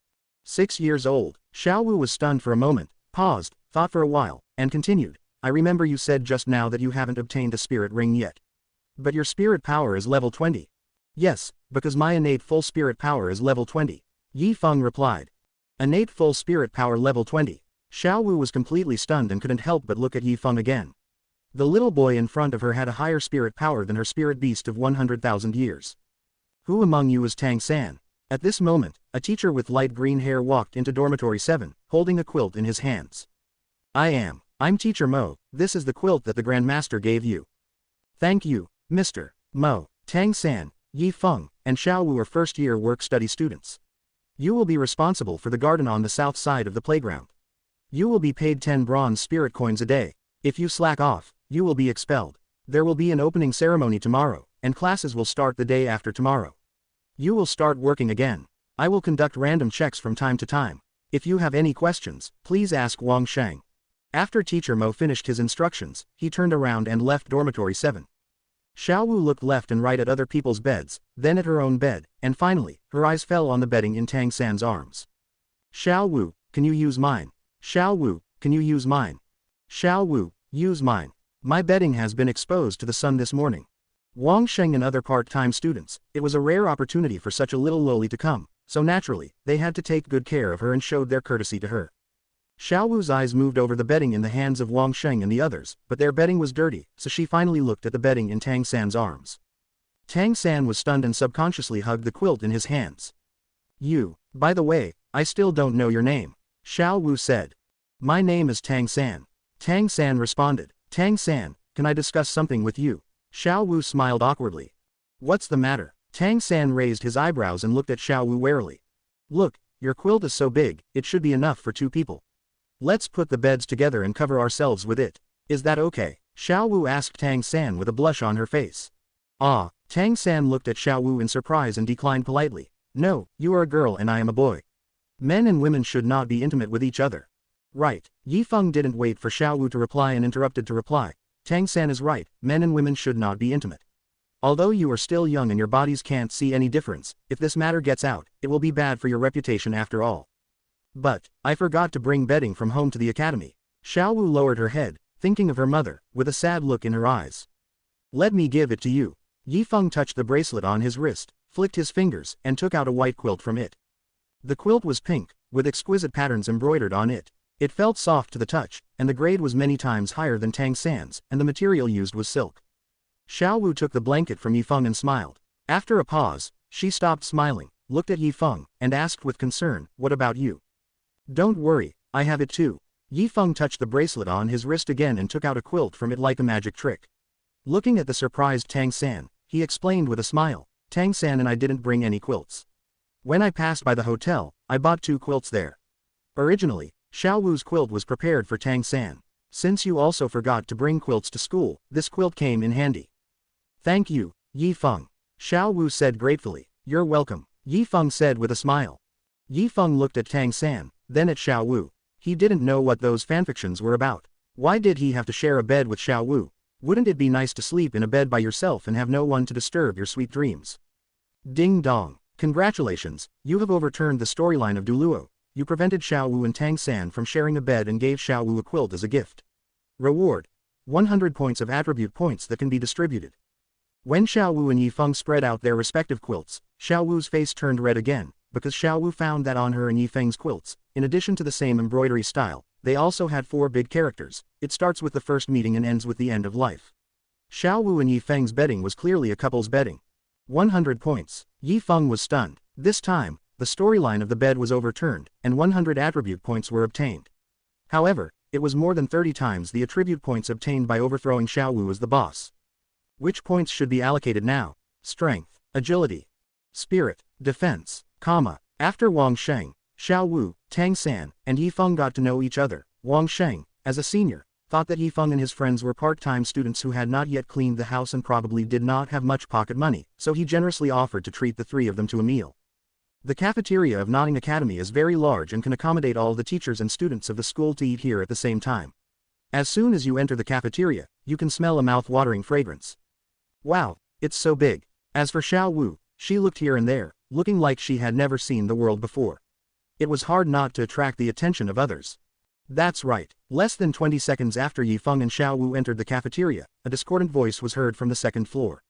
Aren't these Wang Sheng's poor fellows?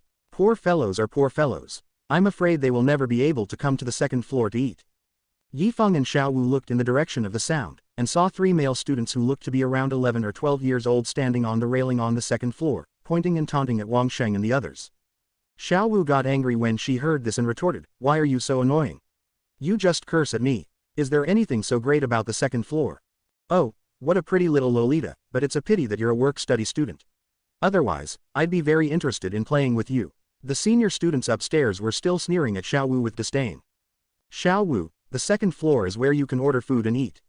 It's similar to restaurants outside, and the prices are very expensive. We are part-time students, and we really can't afford it. Wang Sheng explained to Xiao Wu in a low voice, and then continued, "Xiao Wu, boss, Tang San, let's go over there to get the lunch boxes. This person is Xiao Chanu, the boss of the academy. Don't pay attention to them." Haha, good to know. Wang Sheng's voice was very low, but Xiao Chanu still heard it. Xiao Chanu laughed sarcastically. Seeing Wang Sheng's cowardice, he felt that there was no point in bullying him anymore, so he turned around and said, "Wang Sheng, I'll let you go this time. I'm going to eat first." Damn it, you can't bully people like this. Xiao Wu was furious. She clenched her hands and walked up the stairs to teach Xiao Chanu a lesson. As Xiao Wu took a step, someone grabbed her hand. Tang San. Xiao Wu frowned and looked at Tang San with a puzzled look. "We're here to eat, so let's not cause trouble," Tang San advised. "Tang San, you are so timid." Xiao Wu frowned even more and disliked Tang San even more. "Xiao Wu, you misunderstood. We are freshmen, and it will not do us any good to cause trouble. But if there is an active invader, we can respond with thundering means," Tang San explained anxiously. "Tang San, isn't this considered an active invasion? They've already peed on our heads." Xiao Wu angrily put her hands on her hips, looked at Yi Feng, and asked, "Yi Feng, you are the boss of the 7th dormitory, you can say something." "Teacher." At this moment, Tang San noticed a middle-aged man walking in from the gate. It was his teacher, Yu Xiaogang.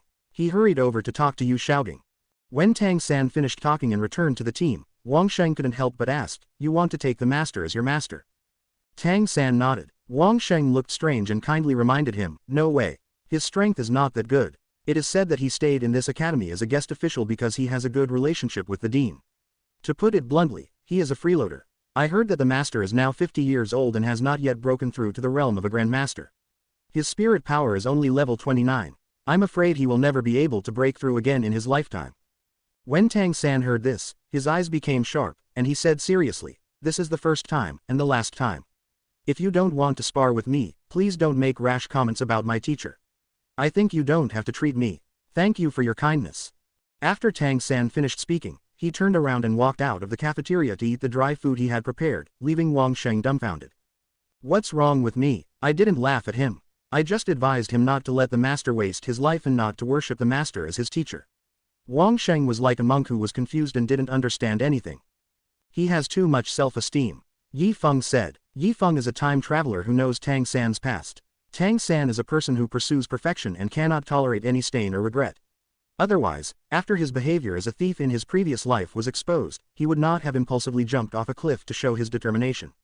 What ambition is this? It's just that he can't tolerate any stain on himself, and his self-esteem has reached a perverted level. No, this is insane. Xiao Wu pouted and disliked Tang San even more. Yi Feng glanced at Xiao Wu. When self-esteem reaches an abnormal level, it is most appropriate to describe it as a neurosis.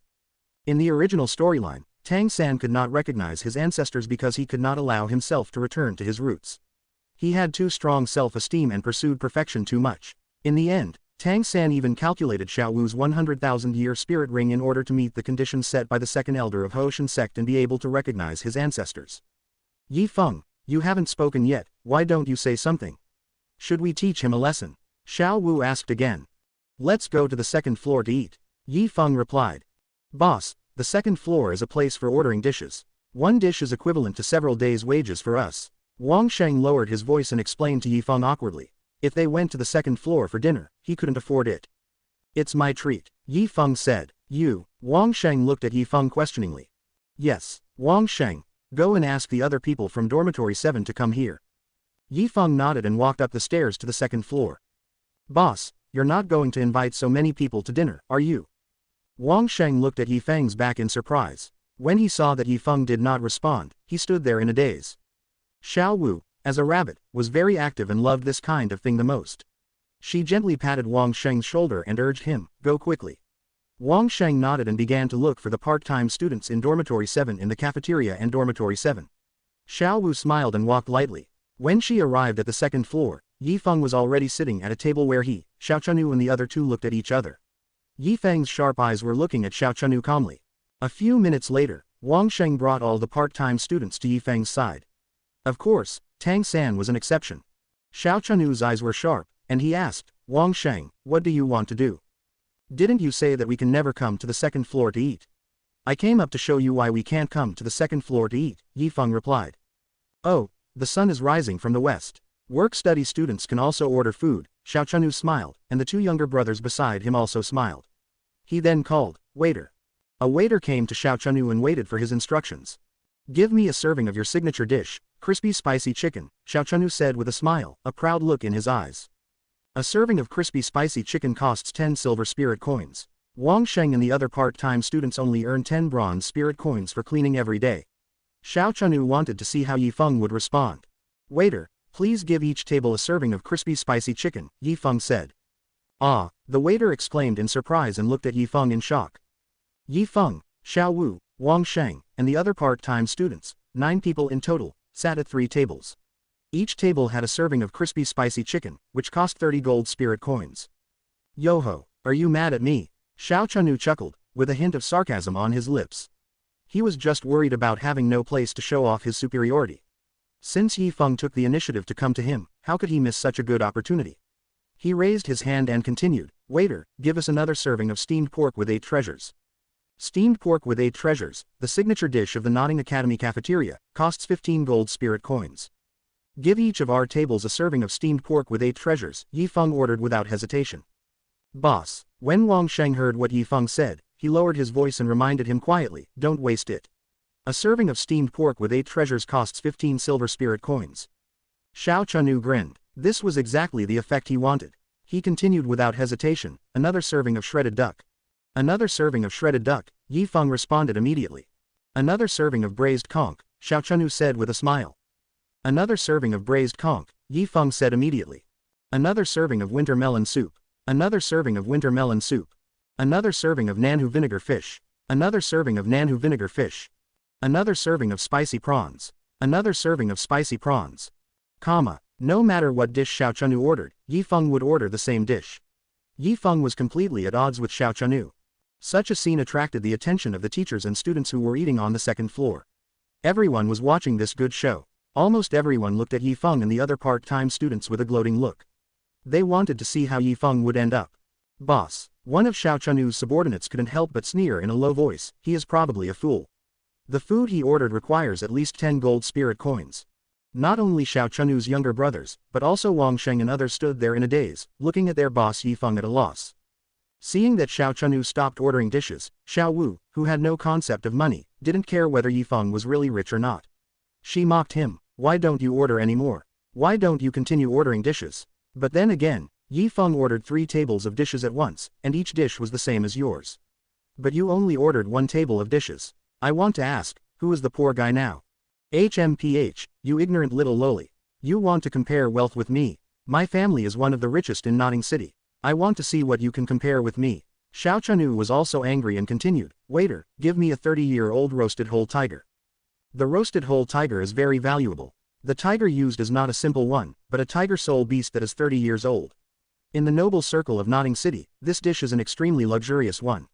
One serving costs 50 gold spirit coins. This was already Xiao Chunu's limit. Such a cost would exhaust the pocket money he had accumulated over the past decade. Waiter, bring a whole roasted tiger to each of our tables, Yi Feng ordered without hesitation. Well, Xiao Chunu was stunned. Wang Sheng and others were also stunned. Ha ha ha, some onlookers couldn't help but laugh disdainfully. Even some of the teachers present couldn't afford this dish. But Yi Feng, a part-time student, dared to order such a dish. Isn't this just a show of strength? The onlookers present could already see Yi Feng's tragic end. Waiter, come on, I want to see how they eat in the end. This was exactly what Xiao Chunu wanted. He thought that Yi Feng and the others would definitely not be able to pay for the meal, and he also wanted to see what happened to Yi Feng. Then let's serve the food, Yi Feng said casually. The waiter paused, then came to his senses. His face darkened instantly, and he glared at Yi Feng and said, whose child are you? Are you making fun of me? Do you know that the meal you just ordered costs at least 160 gold spirit coins? How much money do you have? You think you are the boss here? Isn't it just 160 gold spirit coins? You are such a snob. Yi Feng flicked his fingers and took out a black card from the bracelet storage spirit guide. Storage spirit guidance device. Black card. What is his origin? How could he possess a storage spirit guide and a black card? The teachers and students in the field looked at Yi Feng in shock. Compared to the storage spirit guide worth at least dozens of gold spirit coins, they were even more shocked that Yi Feng actually had a black card. Black cards are a symbol of status. Most cardholders are politicians, millionaires, and celebrities. Black cards are not only a symbol of wealth but also a symbol of honor. Even most of the nobles in Notting City are not qualified to have black cards. Xiao Chunu, as a second-generation rich man, Xiao Chunu obviously knew what the black card represented. His eyes were dull, and he was speechless with surprise. Fake. Xiao Chunu didn't think Yi Feng was qualified for the black card. After being shocked for a moment, he sneered, how can a part-time student have a black card? It's fake. If your black card is not fake, then you picked it up. Or you stole it, humph. Xiao Chunu had already determined that Yi Feng's black card was either fake or came from an improper source. No matter what the final result was, Xiao Chunu was not afraid and had already thought of relevant countermeasures. If Yi Feng's black card was fake, it would be of no use at all, and Yi Feng would bring shame upon himself. If Yi Feng's black card was real, he would report it to the police and have Yi Feng put in jail. The cafeteria waiter took the black card and left for a while. When he returned, he was followed by a middle-aged man. The middle-aged man was the person in charge of the cafeteria. He held the black card in both hands and handed it to Yi Feng with great respect. He smiled and said, Master, please keep it. Master. Xiao Chunu looked shocked and stared at the person in charge of the cafeteria. Not only him, but all the teachers and students present were looking at Yi Feng in surprise. Is it real? That black card is actually real. Who is he, that he owns a black card? It is said that some children from big sects or wealthy families occasionally come out to experience life in order to reconnect with their roots. Could he be one of them? Around Yi Feng, people were whispering. Some even speculated that Yi Feng was just experiencing life, which made him the center of attention due to the black card. As a spirit beast, Xiao Wu didn't know what white or black cards were. With her hands on her hips, she angrily confronted Xiao Chunu and asked, how about it? Are you convinced now? Let's go. Xiao Chunu waved his hand, no longer wanting to stay, and left dejectedly with his 2 younger brothers. After Yi Feng finished his meal and walked out of the cafeteria and onto a quiet path, Xiao Chunu and his group suddenly rushed out. Wealth gives a man courage. Yi Feng had just used money to take a jab at Xiao Chunu. Wang Sheng, the part-time student who had been bullied by Xiao Chunu, immediately became angry and said sarcastically, Xiao Chunu, what do you want to do? You and our boss are competing to see who has more money. You've already lost, are you still not convinced? Boss, he is your boss, Xiao Chanu asked in surprise. Yes, he is the boss of our dormitory 7, Wang Sheng confirmed. Wang Sheng, are you out of your mind? You actually recognized a freshman as your boss. I've already investigated thoroughly, he is not from a big sector family. He's from the Holy Soul Village, Xiao Chanu said, his eyes turning to Yi Feng. He shouted, hey, hand over the black card you picked up, or you'll suffer physical pain. Robbery, Yi Feng asked in surprise. You can understand it that way. Hurry up and hand over your black card, Xiao Chanu ordered angrily. If you want it, just come and get it, Yi Feng said calmly. Lu Feng, you go. Xiao Chanu waved his hand, and a man walked out from behind him. He stepped forward, spreading his hands, and a stick formed from his spirit power appeared in his hands. He swung it toward Yi Feng. Yi Feng stretched out his hand and grabbed the stick. The opponent smirked, but Yi Feng's hand closed around it, and with a flick of his wrist, the stick vanished. The opponent began to gather his spirit again, preparing for another attack. But Yi Feng raised his foot and kicked the opponent's abdomen, sending him flying and crashing to the ground, motionless. Xiao Chanu froze, his eyes wide with surprise. He hadn't expected Yi Feng to be so young yet so strong. Character information, name, Yi Feng, spirit power, level 30.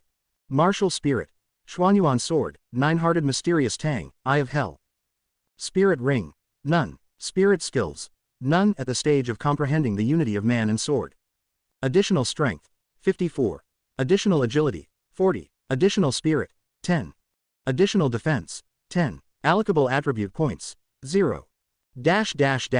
After 3 subversions of the storyline, Yi Feng's attribute points had reached 114, mainly focusing on increasing strength and agility.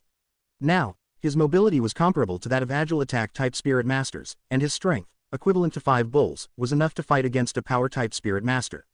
Ling Feng, you go ahead. Xiao Chanu waved his hand, and another senior student walked out from behind him. Ling Feng was clearly a spirit master of the agility attack type, his speed lightning fast. He stepped hard on the ground and leapt forward, preparing to land a punch on Yi Feng. Boss, be careful, Wang Sheng shouted urgently. Wang Sheng knew just how powerful Ling Feng was. He had been beaten by him several times. Yi Feng extended his palm and blocked the punch with ease. Then, he kicked Ling Feng's abdomen, releasing his grip. Ling Feng was sent flying, crashing to the ground, unconscious. Wow, Wang Sheng exclaimed in surprise. He hadn't expected Yi Feng to be so powerful. Yi Feng's actions were a release of the frustration from being bullied. Wang Sheng looked at Xiao Chanu and said sarcastically, Xiao Chanu, what do you think now? Are you convinced? Our boss Yi Feng didn't even use his spirit power to defeat the two of you. You should give up to avoid further injury. Xiao Chanu frowned at this. He stepped forward, and a white spirit ring appeared under his feet. Red spirit power condensed into an illusory wolf shadow behind him. Xiao Chanu, 6th grade student, martial spirit, wolf. 11th level, first ring combat spirit master. Come on, Yi Feng responded, unbothered. Why don't you use your martial spirit? Xiao Chanu demanded. There's no need to use my martial spirit to deal with you, Yi Feng replied confidently. Damn it, you actually look down on me like this. Xiao Chanu seethed, clenching his fists. As a 6th grade student with a spirit ring, he had been bullying the weaker students. Yet Yi Feng didn't even bother using his martial spirit. Boss, go ahead, destroy him. Yes, boss, destroy him and then make him hand over the black card. Xiao Chanu's younger brothers cheered him on, their voices full of excitement. Xiao Chanu was furious. He had investigated and discovered that Yi Feng came from the poor Holy Soul Village. No longer holding back, he charged at Yi Feng, the first spirit ring around him lighting up with white light. He waved his wolf claws toward Yi Feng. Good opportunity. Yi Feng didn't dodge. Instead, he waved his fist and met Xiao Chanu head-on. Haha, if he goes head-to-head with the boss, he's bound to lose, Xiao Chanu's younger brothers mocked. Bang! The fist and claws collided, and a scarlet claw mark appeared on the back of Yi Feng's hand. However, other than that, Yi Feng remained unharmed. On the other hand, Xiao Chanu was hit by Yi Feng's punch, sliding across the ground, leaving a long scar. Puff! Xiao Chanu spat out blood, wiped the corner of his mouth, and looked at Yi Feng with deep fear. He had actually lost. You win. Let's go, Xiao Chanu shouted. He turned to leave but took 2 steps when a black shadow flashed in front of him. Yi Feng had blocked his way. Xiao Chanu's eyes widened in horror. What else do you want to do? What do you think? Yi Feng asked back. I don't know. Xiao Chanu hesitated. If I lose today, my black card will be yours. Now that you lose, do you want to just walk away? There's no such thing as a good deal in the world. Yi Feng said sarcastically. What exactly do you want? Xiao Chunu asked. It's simple. If you want to leave, you can. Just hand over 500 gold spirit coins, Yi Feng said. What? 500 gold spirit coins? You might as well go and rob them. Xiao Chunu cursed, unable to help himself. As a rich second-generation heir, the pocket money he had accumulated from childhood to adulthood was no more than 100 gold spirit coins. Yi Feng opened his mouth and asked for 500 gold spirit coins. You did that a minute ago. Yi Feng's tone was calm, his eyes sharp, but his words were full of lethality. Well, Xiao Chunu was shocked and speechless. Indeed, a minute ago, he had been robbing Yi Feng, trying to take Yi Feng's black card for himself. I don't have that much money. Xiao Chunu lowered his head, not daring to look at Yi Feng. This is a simple matter. Just write an IOU and explain the reason, Yi Feng said with a smile. At Yi Feng's request, Xiao Chunu wrote an IOU. However, the person owed the money was not Yi Feng, but Xiao Wu. To avoid giving others a chance to criticize him, Yi Feng strongly urged Xiao Chunu to explain the reason. It was because he had tried to rob Yi Feng's black card that the IOU was written. Can I go now? Xiao Chunu put his hands behind his back, clenching them tightly. If he just let it go, he wouldn't be called Xiao Chunu. Okay, Yi Feng nodded with a smile. Let's go. Wait. When Xiao Chunu wanted to take his brothers away from here, Yi Feng stopped them again. What else do you want to do? Xiao Chunu asked, puzzled. You can leave, but I didn't say they can leave. Yi Feng replied with a smile. We don't have to write an IOU, do we? We didn't do anything. At most we just supported someone and helped to build up his reputation. Upon hearing Yi Feng's words, the 6 senior students behind Xiao Chunu looked at Yi Feng in shock and murmured amongst themselves. Well, you were right. You were just cheering him on. Let's put it this way, except for the 2 students who have already taken action, each of the 6 of you just needs to give 50 gold spirit coins. The 2 unconscious ones need to give 100 gold spirit coins. Wang Sheng, go and wake them up with water. While Yi Feng was answering the words of these bullying senior students, he also told Wang Sheng what to do. What? 50 gold spirit coins? A senior student looked at Yi Feng with a bitter face. I've been very merciful. Compared to your boss, I've given you a 10% discount. Yi Feng smiled like a cunning profiteer. If Yi Feng had lost today, then not only would Xiao Chunu benefit, but these senior students would also gain certain benefits. This incident just proves the old saying, sooner or later, you will pay for what you have done. These senior students who often bullied others never dreamed that one day they would be bullied so harshly. Then you'd better beat me up, a senior student said rather than obey. Are you sure? Yi Feng smiled and continued, don't blame me for not reminding you. Once I take action, it won't be 50 gold spirit coins, but 100 gold spirit coins. You, the senior student who angrily criticized Yi Feng was extremely angry. He wanted to say something, but for a moment, he didn't know what to say. Under Yi Feng's tyranny, Xiao Chunu and his younger brothers all obediently wrote the IOUs. After leaving, Chen Xin found Yi Feng. Chen Xin told Yi Feng to prepare, and after the opening ceremony tomorrow, he would take Yi Feng with him to the spirit hunting forest to hunt spirit beasts. At night, Yi Feng wanted to find Xiao Wu, but found that Xiao Wu was not in dormitory 7. When Yi Feng found Xiao Wu had already walked into dormitory 7 from outside with Tang San. Xiao Wu, it's settled now. I'll go in first, Tang San said. Yeah, Xiao Wu nodded, looked at Yi Feng, and asked, tell me, what do you want to talk to me about? Xiao Wu, I want to discuss something with you. I need to leave the academy tomorrow, so you will help me with the work-study job for the next few days. When I come back, I will complete the work for this semester. I will still give you half of the wages, Yi Feng replied. You're leaving the academy too? Xiao Wu asked in surprise. Also, Yi Feng was startled. From Xiao Wu's words, he knew that Tang San must have found Xiao Wu. And Tang San would leave Nodding Academy tomorrow and go to the spirit hunting forest with his teacher to hunt spirit beasts. This time, Tang San would obtain a 100-year spirit ring from the Mandragora snake. Yes, is it okay? Yi Feng asked. No, I have already promised Tang San to help him complete his work.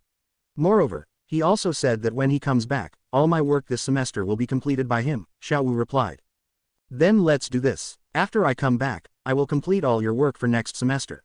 Is this arrangement okay? Yi Feng changed his tone.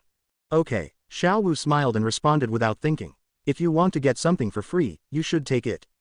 Okay, this thing is for you. Yi Feng stretched out his hand and took out the IOU written by Xiao Chunu. You want to give it to me? The little dancing rabbit's ears stood up as she looked at Yi Feng in surprise. Xiao Wu had not been in human society for long, and she knew that without money, she could not make a single move in human society. The money Yi Feng gave her at this time was 500 gold spirit coins. Well, the name of the person who was owed money above is yours. It was originally given to you, Yi Feng smiled. Then, I'll accept it reluctantly. Xiao Wu smiled happily and took the IOU from Yi Feng's hand. Okay, it's late, let's go back, Yi Feng said. But, I still want to fight with you again, Xiao Wu said seriously. Another fight? Yi Feng looked surprised. Xiao Wu had just met Tang San. Hasn't she fought with Tang San like in the plot? That's right, is that okay? Xiao Wu asked. Okay, Yi Feng nodded with a smile. Xiao Wu took light steps and gradually approached Yi Feng. In the end, the distance was so close that she could even breathe the air exhaled from his mouth. What are you doing? Didn't you say you wanted to spar with me? Yi Feng asked. Xiao Wu giggled and moved closer to Yi Feng. Her lips were close to Yi Feng's ears, and her breath blew on Yi Feng's earlobe, making Yi Feng's mind flutter. The strange feeling eroded Yi Feng's spirit. I'm here now, aren't I? As Xiao Wu finished her words, her long scorpion braid suddenly swung and wrapped around Yi Feng's neck. Yi Feng tiptoed up and took advantage of the momentum to jump off the ground. When Xiao Wu threw him out, he landed beautifully, spun half a circle, and unloaded the remaining force. In order to have a good exchange with Xiao Wu, Yi Feng did not use brute force to defeat Xiao Wu directly, but used the Eye of Hell to play with Xiao Wu for a long time. In the early morning, when most of the teachers and students of Nanning Academy were still asleep, Yi Feng had already followed the swordsman Chen Xin, riding Chen Xin's 7-killing sword, all the way to the Soul Hunting Forest, located 400 miles northeast of Nanning City. The Soul Hunting Forest is where the Empire raises spirit beasts. The spirit beasts in it are not very old, and there are no spirit beasts that are 10,000 years old. This time, Yi Feng needs to obtain the first 3 spirit rings, so he can completely obtain the spirit rings that suit him here. The Soul Hunting Forest is vast and covers a large area. It supports the needs of students from some Spirit Master Academies in the Baroque Kingdom and the Tiando Empire. Even some high-level Spirit Master Academies will choose to obtain the spirit rings they need here.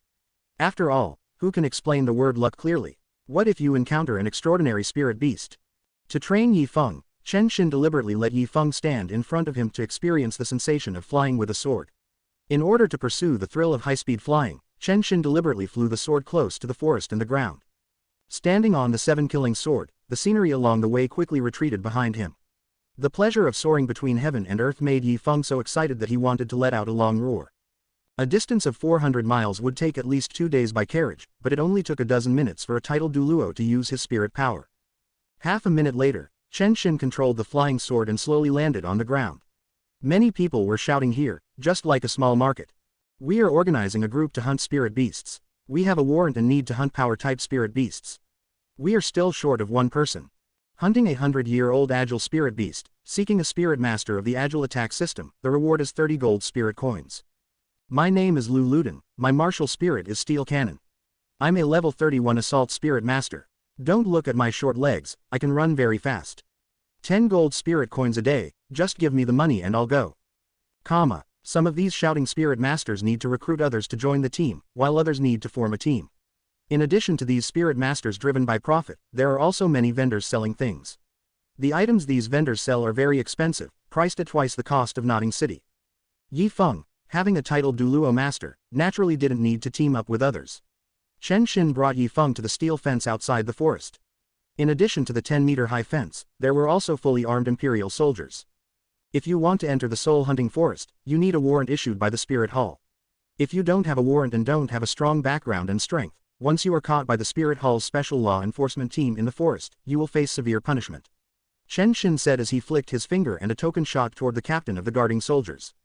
The captain of the guards looked at the warrant in his hand in astonishment. He walked up to Chen Xin and handed the warrant back to him with both hands in an extremely respectful tone, "Your Majesty." Chen Xin took back the order and led Yi Feng into the Soul Hunting Forest. Yi Feng, you haven't obtained any spirit rings yet. Remember, from now on, you are not allowed to leave me more than 10 meters away. Do you hear me? Chen Xin instructed in a serious tone. Yes, Grand Master, Yi Feng replied. Then, Chen Xin began to preach to Yi Feng. The content of the preaching was that the spirit ring of 10 years was white, the spirit ring of 100 years was yellow, the spirit ring of 1,000 years was purple, the spirit ring of 10,000 years was black, and the spirit ring of 100,000 years was red. As for the legendary spirit ring of 1,000,000 years, it was a golden color with a sacred aura, which was common knowledge among spirit masters. From Chen Xin's conversation, Yi Feng felt that his master's knowledge about martial spirits, spirit beasts, and spirit rings was not inferior to that of Master Yu Shaoding. Yi Feng, What is the origin of the kid named Tang San you met yesterday? While walking, Chen Shin suddenly asked Yi Feng this. When Chen Shin found Yi Feng yesterday, Tang San happened to be next to Yi Feng. Grandmaster, what's wrong? Yi Feng asked curiously. I sense the aura of the clear sky hammer on him. Chen Shin replied. Clear sky hammer? No way. Yi Feng deliberately tried to test Chen Shin, pretending to be surprised, and asked. His martial spirit is not the clear sky hammer, but the useless martial spirit blue silver grass. So he still has twin martial spirits. Chen Shin stopped and looked at Yi Feng subconsciously. However, Tang San has twin martial spirits, while his apprentice Yi Feng has 3 martial spirits. Grandmaster, how can you be sure that he possesses another martial spirit, the clear sky hammer? Yi Feng asked curiously. No, it can't be wrong. Chen Shin was stunned for a moment, and continued to move forward. As he walked, he said, martial spirits and spirit masters are closely related. When the strength reaches a certain level, even if the spirit master does not use the martial spirit and spirit power, it is possible to judge what type of martial spirit he possesses based on the aura he emits. I have the experience of sparring with a spirit master who has the clear sky hammer martial spirit, so I remember the unique aura of the clear sky hammer. Oh, Yi Feng responded lightly. Yi Feng, I suggest you not to get too close to that little girl with rabbit ears. Chen Shin then turned the topic to Xiao Wu. Yi Feng was stunned. Yi Feng then remembered that his grandmaster was a titled Douluo. Some transformed spirit beasts were different from humans before their spirit power reached level 60. Only when their spirit power exceeded level 60 would they be no different from humans. Ordinary spirit masters are unable to identify transformed spirit beasts whose appearance is no different from that of humans, but spirit Douluo level spirit masters and titled Douluo level spirit masters can still recognize the identity of transformed spirit beasts from the aura they emit. When Chen Shin found Yi Feng yesterday, he not only met Tang San, but also saw Xiao Wu. Now that Chen Shin said this, Yi Feng knew that Chen Shin had already seen through Xiao Wu's identity as a spirit beast. Why? Yi Feng asked knowingly. Because she is a spirit beast that is 100,000 years old. Chen Shin stopped and turned to look at Yi Feng. No way. Yi Feng pretended to be surprised. That's right, she can escape your eyes, but she cannot escape my discerning eyes. I didn't expect you to be so lucky to meet a transformed spirit beast. When your spirit power reaches level 80, we will kill her. Let you obtain her spirit ring and spirit bone. Chen Shin looked at Yi Feng with a little envy. Even though Chen Shin is a titled Douluo, he does not have a spirit ring with a lifespan of 100,000 years. As a titled Douluo, he also knows what this will mean to Yi Feng. Once Yi Feng's 8th spirit ring is a spirit ring of 100,000 years, Yi Feng's combat power will increase by leaps and bounds. By then, even if Yi Feng is a spirit Douluo, he will have the ability to fight against a titled Douluo. What? Kill her? Yi Feng looked at Chen Shin in surprise. Have you developed feelings for her? Chen Shin asked. Master, Xiao Wu is not a bad person. Can you not kill her? Yi Feng raised his eyebrows and pleaded with Chen Shin. You're in a relationship with a spirit beast. Chen Shin frowned, looking at Yi Feng with some displeasure. Master, Xiao Wu is really not a bad person.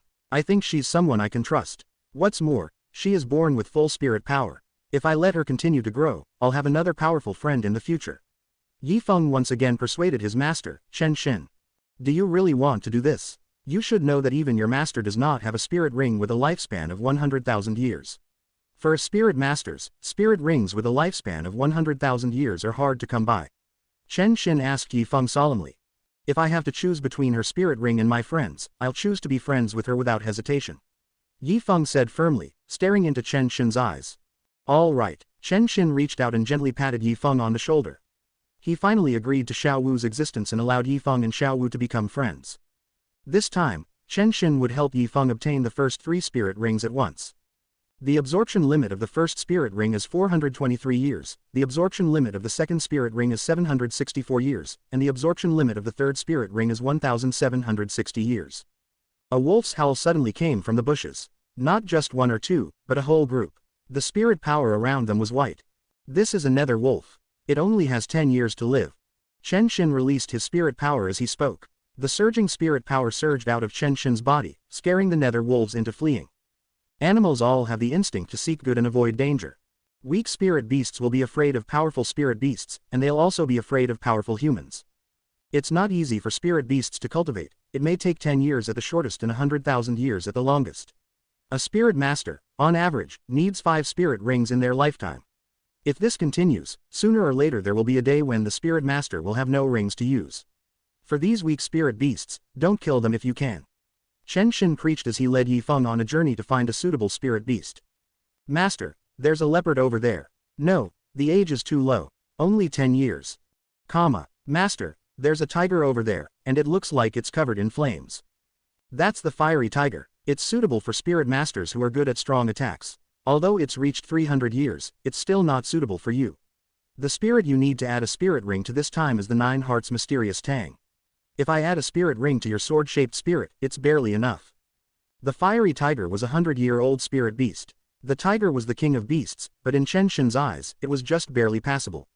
I've already thought about what kind of spirit beast your sword-shaped martial spirit needs. Those spirit beasts are rare, and Fengji has sent people to find them. Before that, we will add spirit rings to your 9-hearted mysterious tang martial spirit. As long as your first martial spirit is attached with 3 spirit rings, you can continue to practice and will not be bound by the top of the practice bottle. Chen Xin explained in detail. Okay, Master, Yi Feng replied. Chen Xin loves swords like his life, and his title is Sword Dao. As a titled Douluo, Yi Feng is very confident in handing over his sword-shaped martial spirit to Chen Xin for guidance. Master, is that gorilla suitable? Yi Feng pointed at a gorilla that was drinking water beside the river ahead. The orangutan squatted on the riverbank, drinking water with his palms while staying alert and looking around. He drank, then looked around. He drank, then looked around. Yi Feng pointed at the orangutan, who was stunned and also noticed Yi Feng and Chen Xin. The gorilla had blood-red hair all over its body, and other than that, it was no different from other gorillas. When it stood up, it could reach a height of nearly 4 meters. There was a strange pattern between its eyebrows. There were only a few strokes, a total of 3. The gorilla noticed Yi Feng and Chen Xin and bumped their fists together in a demonstrative manner. It's a rabid ape. Chen Xin looked at the gorilla and continued, every 100 years, the violent gorilla will have 1 more red line between its brows. There are 3 red lines between its brows, and the 4th line is also showing signs of forming. It's nearly 400 years old. Choose this as the first spirit ring of your 9 hearts mysterious tang. Master, isn't it a strong attack-type spirit beast? Yi Feng asked doubtfully. Chen Xin had mentioned that Yi Feng's Xuanyuan sword was his martial spirit, and he suggested that Yi Feng's 9 hearts mysterious tang follow the path of auxiliary and control. At the moment, the violent gorilla was a strong attacking spirit beast, which was obviously not suitable for Yi Feng's 9 hearts mysterious tang. There's a trace of ancient alien blood in the body of the violent gorilla. This blood gives it the ability to stimulate the power in its blood and improve its combat effectiveness in a short period of time. This will be very beneficial to your future development. Chen Xin explained his reasoning. Okay, then, this is it. Yi Feng nodded. Chen Xin stepped forward, approaching the violent gorilla step by step. Roar. The violent gorilla roared at Chen Xin in protest, but the latter ignored the warning. Bang. Chen Xin's fist hit the violent gorilla, knocking it 10 meters away. Even without using the 7-killing sword, Chen Xin, as a titled Douluo, still had formidable combat power. Bang, bang, bang. Chen Xin's punches hit the gorilla's flesh, leaving it no room to fight back. Roar. The violent gorilla was punched more than a dozen times in succession and was completely furious. The red rune between its eyebrows lit up with red light, and its red hair seemed to have a layer of red light, as if it was shrouded in a ball of red light. After stimulating the power in its blood, the speed and strength of the violent gorilla became noticeably faster and stronger. However, it was facing a titled Douluo at this time. It was still crushed by Chen Xin without any suspense. About 10 minutes later, Chen Xin punched the violent gorilla away, and the gorilla landed precisely on the ground 1 meter in front of Yi Feng. For a spirit master to absorb the spirit ring of a spirit beast, it's best to meet 2 conditions. First, the spirit master personally kills the spirit beast, causing the spirit beast to have a strong resentment towards the spirit master. Second, the spirit beast is brutally abused, causing it to give up resistance and seek death. Chen Xin said as he took out a dagger from the storage spirit guide and threw it to Yi Feng, instructing, let's get started. Use this dagger to end its life, and then make hand seals like I did to obtain its spirit ring. Okay, Master, Yi Feng replied. Yi Feng walked to the side of the violent gorilla, holding a dagger in hand. He hesitated for a moment. What he was about to kill was a spirit beast, one that resembled humans in many ways. Yi Feng hesitated, and Chen Xin did not urge him. After all, everyone has their first time. After pausing for 5 or 6 seconds, Yi Feng quickly swept the dagger across the neck of the violent gorilla. Roar. A miserable cry came from the violent gorilla's throat. Blood splattered onto Yi Feng's clothes. The violent gorilla covered its throat with its palm and struggled for more than 10 seconds before it stopped moving.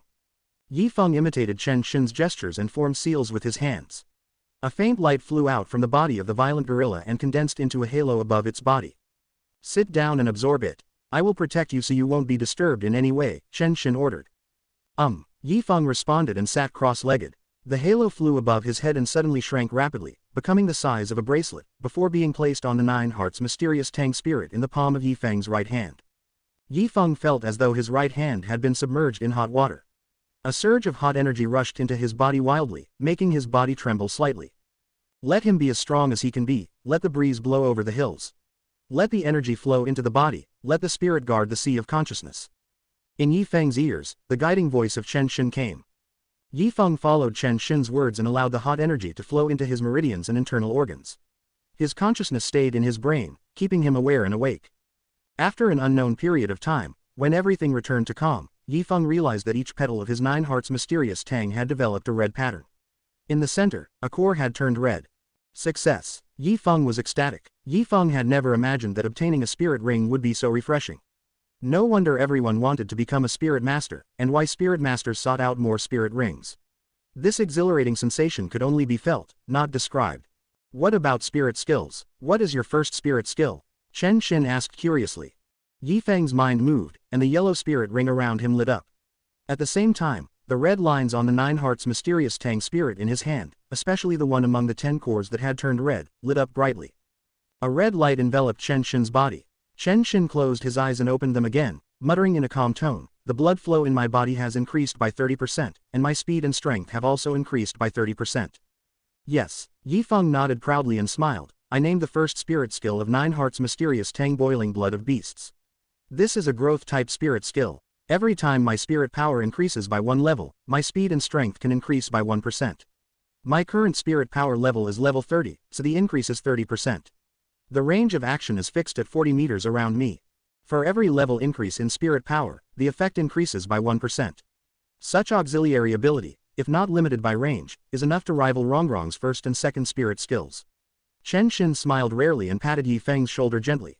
For a spirit beast with the 7 treasures glazed pagoda spirit, every time the spirit master's spirit power increases by 10 levels, the auxiliary effect will increase by 10%. In this regard, Yi Feng's auxiliary ability was not inferior to that of the 7 treasures glazed pagoda. If it weren't for the range limitation, Yi Feng's auxiliary ability would surpass that of the 7 treasures glazed pagoda. That said, the support of the 7 treasures glazed pagoda was one way, while Yi Feng's support was range-based. "Master, what type of spirit beast do you think I should choose for my second martial spirit?" Yi Feng asked with concern. "Control system," Chen Xin replied. "Is this really okay?" Yi Feng asked, sounding unsure. "Of course, assistance can be divided into 3 directions. The first is gain-type assistance, enhancing the abilities of teammates. The second is weakening-type assistance, weakening the opponent's abilities. As for the third, it is control-type, controlling the opponent to assist teammates in attacking the enemy. No matter which one, it's about assisting teammates in their attacks," Chen Xin explained. "But, aren't spirit masters divided into auxiliary and control types?" Yi Feng asked doubtfully. "It's better to have no books than to believe in them blindly. The auxiliary system and the control system have their intersections. You cannot simply treat them differently. Moreover, you have the Xuanyuan sword, a strong attack system martial spirit. If you can control your opponent, then what's the difference between that and cutting a scarecrow?" Chen Xin patiently answered Yi Feng's question. He had already decided to train Yi Feng to be an unprecedented individual spirit master. The soul-hunting forest was vast, with many spirit beasts. However, only a few caught Chen Xin's attention. Along the way, Yi Feng and Chen Xin encountered some spirit beasts of the control system that were of the right age, but none met Chen Xin's requirements. "Huh," Chen Xin murmured. "What's wrong, master?" Yi Feng asked. Out of curiosity, Yi Feng used his third martial spirit, the Eye of Hell, and his vision improved greatly. He looked in the direction Chen Xin was focused on and saw a giant snow-white eagle flying toward them. The giant eagle flew through the forest. The spirit power around it was yellow, and its age was about 100 years. Its feathers were as beautiful as ice crystals, and as it flew, it left a long snow trail behind. "Snow eagle," Chen Xin blurted out, looking at the giant eagle. "You've found your second spirit ring." Bang, bang, bang. Chen Xin flew with his sword. As a titled Douluo, he could defeat the snow eagle in seconds. It was another one-sided battle. Soon, the snow eagle was defeated by Chen Xin, who grabbed its wings and tossed it in front of Yi Feng. It's rumored that the snow eagle has a trace of ice phoenix blood. "This snow eagle is 700 years old, just right for your second spirit ring," Chen Xin ordered. "Master, it's a spirit beast with an ice attribute," Yi Feng reminded. "It is indeed an ice-attributed spirit beast. However, your 9 hearts mysterious Tang martial spirit is a mutated martial spirit. Your spirit power is the same as Feng Ji's, Attributalis. The biggest advantage of Attributalis spirit power is that it does not reject spirit rings of various attributes. Therefore, you can absorb the soul rings of ice attributed spirit beasts without any issue, Chen Xin explained, referencing the records he had seen in an ancient book.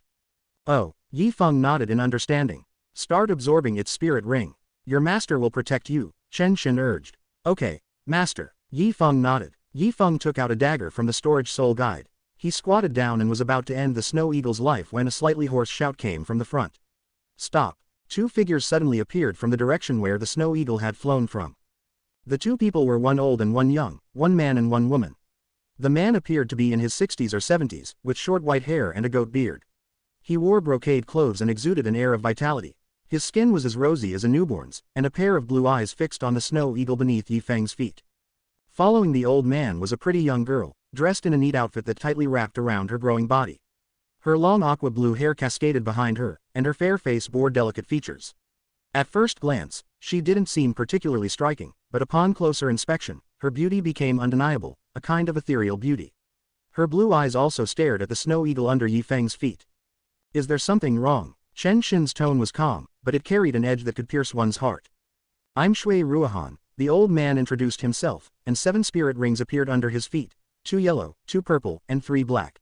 He was a spirit saint. The icy air around him condensed into the form of an ice phoenix, the powerful beast spirit he possessed.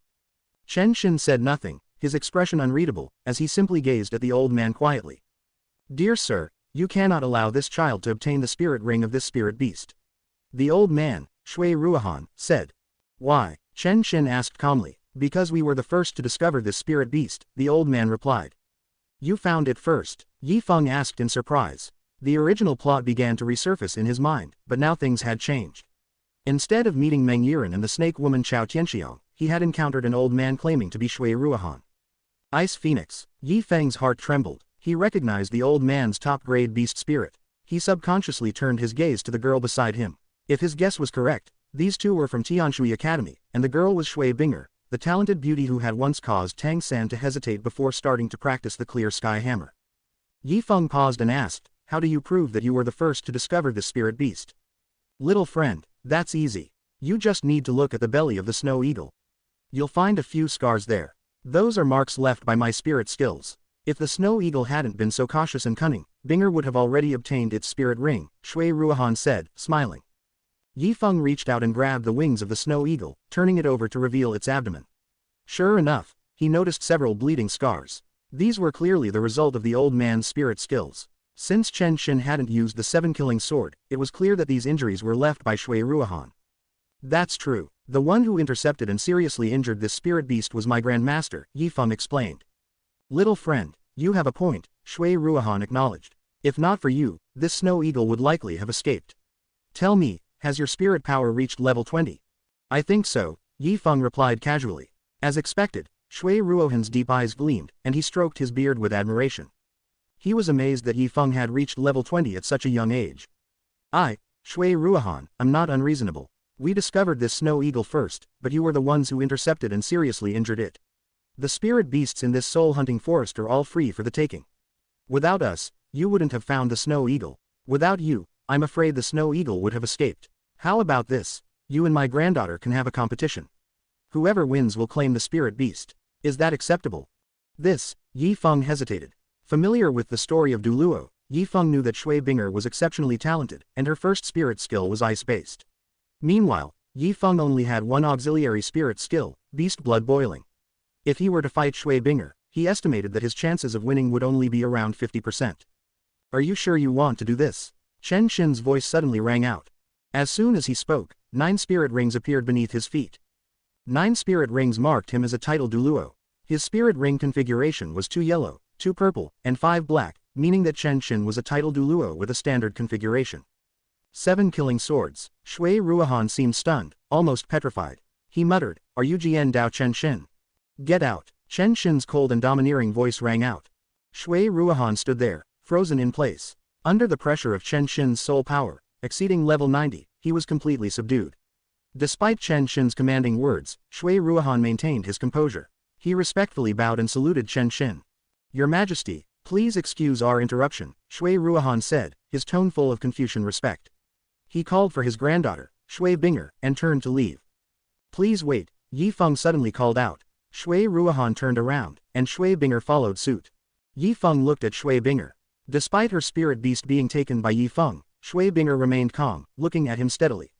Yi Feng couldn't help but view her with newfound respect. Shui Binger was so young, yet she could control her emotions and remain rational in such circumstances. An extraordinary person, this was Yi Feng's first impression of Shui Binger. With such a temperament, she was destined for greatness. After Yi Feng spoke, both Shui Binger and Shui Ruohan, as well as Chen Xin, looked at him in surprise. None of them understood why Yi Feng had agreed to this challenge. Yi Feng spoke solemnly, like someone far older than his years. I accept your challenge. Are you sure? Shui Binger, still young, asked with concern. Shui Ruohan glanced at Yi Feng before his gaze shifted to Chen Xin. For Shui Ruohan, Chen Xin was the only person he truly feared. I'm sure, Yi Feng replied. Your Majesty, is this really acceptable? Shui Ruohan asked, turning to Chen Xin. Since Yi Feng has agreed, let there be a competition, Chen Xin responded without hesitation. Chen Xin was also curious to see how Yi Feng would fare against Shui Binger, given that Yi Feng had no offensive spirit skills. Could it be that Yi Feng would use the unity of man and sword to win? Chen Xin believed that if Yi Feng was to defeat Shui Binger, it would likely be through the unity of man and sword, a technique he had taught Yi Feng. Two figures suddenly appeared from the direction where the snow eagle had flown from. The two people were one old and one young, one man and one woman. The man appeared to be in his 60s or 70s, with short white hair and a goat beard. He wore brocade clothes and exuded an air of vitality. His skin was as rosy as a newborn's, and a pair of blue eyes fixed on the snow eagle beneath Yi Feng's feet. Following the old man was a pretty young girl, dressed in a neat outfit that tightly wrapped around her growing body. Her long aqua blue hair cascaded behind her, and her fair face bore delicate features. At first glance, she didn't seem particularly striking, but upon closer inspection, her beauty became undeniable, a kind of ethereal beauty. Her blue eyes also stared at the snow eagle under Yi Feng's feet. Is there something wrong? Chen Xin's tone was calm, but it carried an edge that could pierce one's heart. I'm Shui Ruohan, the old man introduced himself, and 7 spirit rings appeared under his feet, 2 yellow, 2 purple, and 3 black. He was a spirit saint. The icy air around him condensed into the form of an ice phoenix, the powerful beast spirit he possessed. Chen Xin said nothing, his expression unreadable, as he simply gazed at the old man quietly. Dear sir, you cannot allow this child to obtain the spirit ring of this spirit beast. The old man, Shui Ruohan, said.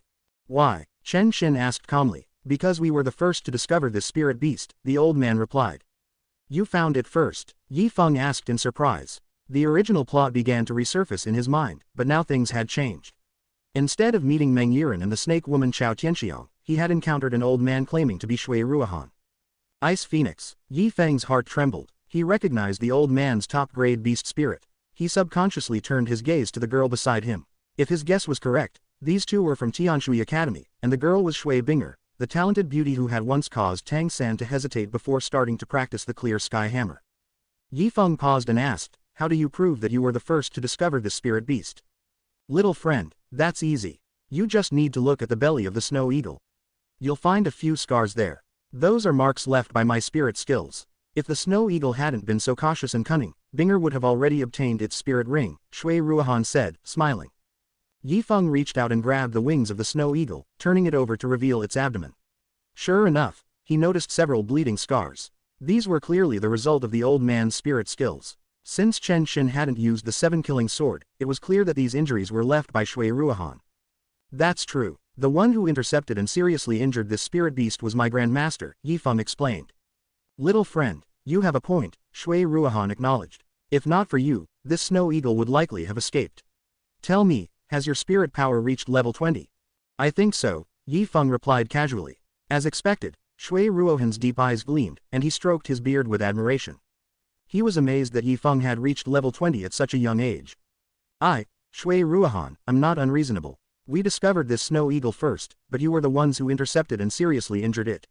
The spirit beasts in this soul-hunting forest are all free for the taking. Without us, you wouldn't have found the snow eagle. Without you, I'm afraid the snow eagle would have escaped. How about this? You and my granddaughter can have a competition. Whoever wins will claim the spirit beast. Is that acceptable? This, Yi Feng hesitated. Familiar with the story of Douluo, Yi Feng knew that Shui Binger was exceptionally talented, and her first spirit skill was ice-based. Meanwhile, Yi Feng only had one auxiliary spirit skill, beast blood boiling.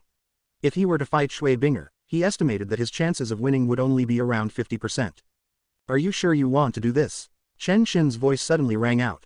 As soon as he spoke, 9 spirit rings appeared beneath his feet. 9 spirit rings marked him as a title Douluo. His spirit ring configuration was 2 yellow, 2 purple, and 5 black, meaning that Chen Shin was a title Douluo with a standard configuration. 7 killing swords. Shui Ruohan seemed stunned, almost petrified. He muttered, "Are you Jian Dao Chen Shin? Get out." Chen Shin's cold and domineering voice rang out. Shui Ruohan stood there, frozen in place. Under the pressure of Chen Shin's soul power, exceeding level 90, he was completely subdued. Despite Chen Shin's commanding words, Shui Ruohan maintained his composure. He respectfully bowed and saluted Chen Shin. "Your Majesty, please excuse our interruption," Shui Ruohan said, his tone full of Confucian respect. He called for his granddaughter, Shui Binger, and turned to leave. "Please wait," Yi Feng suddenly called out. Shui Ruohan turned around, and Shui Binger followed suit. Yi Feng looked at Shui Binger. Despite her spirit beast being taken by Yi Feng, Shui Binger remained calm, looking at him steadily.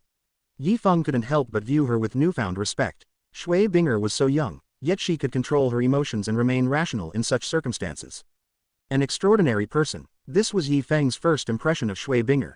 With such a temperament, she was destined for greatness. After Yi Feng spoke, both Shui Binger and Shui Ruohan, as well as Chen Shin, looked at him in surprise. None of them understood why Yi Feng had agreed to this challenge. Yi Feng spoke solemnly, like someone far older than his years, "I accept your challenge." "Are you sure?" Shui Binger, still young, asked with concern. Shui Ruohan glanced at Yi Feng before his gaze shifted to Chen Shin. For Shui Ruohan, Chen Shin was the only person he truly feared.